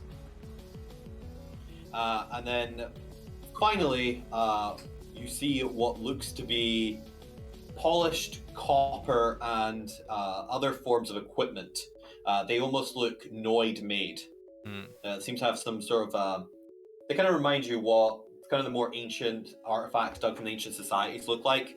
So maybe a little bit of like Hero Forge design or some of the other pre-ancestral empires. Not sponsored. Not sponsored. Alright. So which one would you like to try and crack into first? I will go for the one I'm in front of now. Nice. Go for So one. ancient Noid society, right? Yeah, because I can work with metal and stuff with beansmiths skills as well. So. All right, this is a high DC check. So that would be +4 onto that. Nice, that succeeds then. As the cage door swings open. You need to put the tool proficiency into your. Unfortunately, that doesn't do that automatically for me, unless I can click on the actual item to do it. You should. No, it doesn't work like that on Beyond. Yeah, roll 20. You can just type it in essentially. But yes, as you pick up the shimmering copper, you actually realize that underneath it appears to be parts of this light form of armor. This appears to be, I guess, half plate. It's not full plate. It also wants to be its own thing, though. These are copper ornaments. Is that pronouncing that right? Armament. Yeah. Armament. They are an extra you can add on to armor, because they're not an actual armor class themselves. They're a new armor class, or a new addition. It's kind of like how you can add a shield onto ship. There is now an ornament section that you can add on to armor. Which happens to be my my Your thing. yeah. Huh. This will come in handy. They have various bonuses and things to it, but they'll take time to decipher and to unlock, just like all your other ones. But you have the God, what do they even call it? Copper ornaments of something. The copper ornament of heroes. Ooh. Right, I will We really shouldn't have those then. We don't. None of us qualify as heroes. custom. We're all pieces of shit. Hey, I freed souls. Yeah, by killing them. Hey, I didn't say how I freed them. I fed a starving centaur. Does that count? But yes, is your goal to unlock all of these cages? Yeah, I'll try. What? I'll You've try got them all. time. You've got Then go time. ahead and I'll give you the list of stuff during downtime if you succeed in all of them. I will take care if you fail. So go ahead and roll me your second check, and we'll just see if you unlock the next 5. Okay. Go to. You can just. I just realized you can just in roll 20. You can just roll 1d20 plus 7. That might be faster. Ornaments. 19. Yeah. Oh, a 19 does not make it. They're DC 20s. Oh, Alright. Cool. So this is what I mostly cared about, because these are actually magically sealed, and you've been bypassing the traps on all of them Oh. because you've been succeeding. But this is a quite high reward, so they're a dangerous amount. As you fail to lock it, suddenly you hear a buzzing in your ears as out of nowhere you are shocked and sparked back, as I need a dexterity saving throw. I honestly thought it was gonna be wasps again. When you said buzzing, I went, it's wasps. It's fucking wasps. It's actually an electrical trap. Nasty. ooh, 21. As you succeed, and you only take 10 lightning damage as you're shocked. But that now prompts the question of, would you like to keep risking it and keep Door going? number 3. Do it. Well, you failed door number 2. You'd have to try again on door number 2 because you take damage each time. Do it. I don't really have the health to keep on doing that. Wait, have a long rest and then do it. Yeah, but I don't know where you guys are and all that. We'll be fine. You assume we'll come back for you. We won't just abandon you. Like we did to the other person in the party, like yesterday. Well, this is more something for if we're gonna do it like that, then I'd have to wait till the end of the stream to do anything like that. Ow! Ah. Albina's not here to be a bad influence on you. But it sounds like you're gonna take a pause here from continue trying to get the loot because there's Yeah. a cost if you fail. That's fine. We can come back to you in a second. As I mostly just want to see what the player's direction is on the other party, and then that will call it an end. But other party, then, what would you like to do? Just give me some direction for next week. Is the stew smelling palatable now? Give me a wisdom or intelligence check with proficiency, your choice. Wisdom, I will go with. I'll basically roll perception check because I've got proficiency in that. Yeah. So I can see the argument for either for cooking. 17. 17. You've gotten a little bit better, or at least you've gotten it less worse. But unfortunately, it was so bad that it's going to take one hell of a skill check to even bring this up to palatable. But it is no longer a revolting smell; it is now just a uncomfortable smell. There we go. I did use a spice pouch charge as well, just for what it's worth. You're pretty confident that if you try to do it again anytime soon, you'd probably overcomplicate it, and there's unfortunately now too many lingering smells overlapping that this is the best you're going to be able to do for a while. Yeah. Alvina's got it to the point where someone might be able to eat it, so she's content. Who's got an iron stomach? It's no longer... She has an iron stomach, but she's not going to eat that. Fuck you, what are you up to? Fucky is gonna go down to this door. Probably not investigate it, because why would you investigate or trap a kitchen door? Alright, so you're just going to open it? And slowly crack it open. Alright, Somebody roll may me have trust a issues. destiny check. Ooh. There's lava behind the door. 11. Okay. It's not a low 10. Ooh. So Oh, as there you is lava enter, behind the door. Either that or somebody had the stew and Somebody threw up. as you open the door, there is a branch lining. I just realized that orange also isn't supposed to be there. Oh, someone ate the stew. Just say someone ate the stew. Nobody needs to. There is a branch lying across the floor that seems to be tracing from this cherry blossom tree rising out of a small lake beneath it. And what appears to be a second lava spill coming out of it. No, it's going to be just a secondary tree of an orange-leafed tree coming out of a small I was pond. going to say, it kind of looks like an orange leaf tree. I'm pretty sure it's because I was on the tree section when clicking. Right. That's fair. It's a Because no. you're supposed to be able to see a small little lake underneath here, but the orange has covered it up. Ah, right. So there's a small pond underneath the orange and pink, Okay. with the branch coming out of the water and snaking along the floor towards the stove. Or I guess this furnace, or whatever you want to call this. Do I see Cooking pit. anything living in there? Inside the cooking pit, the trees, or the pond, you do not. You just see a bunch of crates stacked up, some boxes stacked up over here, a broken window lying on the floor, and what appears to be these darkish blueberries that you can see from this open chest at the bottom here. Fucky is gonna walk in.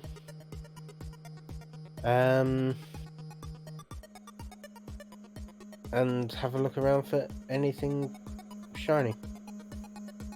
As you do so, you notice that there's a number of blueberries kind of staining around the stove, almost like somebody's been throwing them at the stove and occasionally missing. So you see these little splotches around the stone, as well as quite a few inside, just resting, slowly simmering on the actual, what appear to be tempered coals. There seems to be like a little bit of fire in there, but it's kind of a resting fire, not fully lit.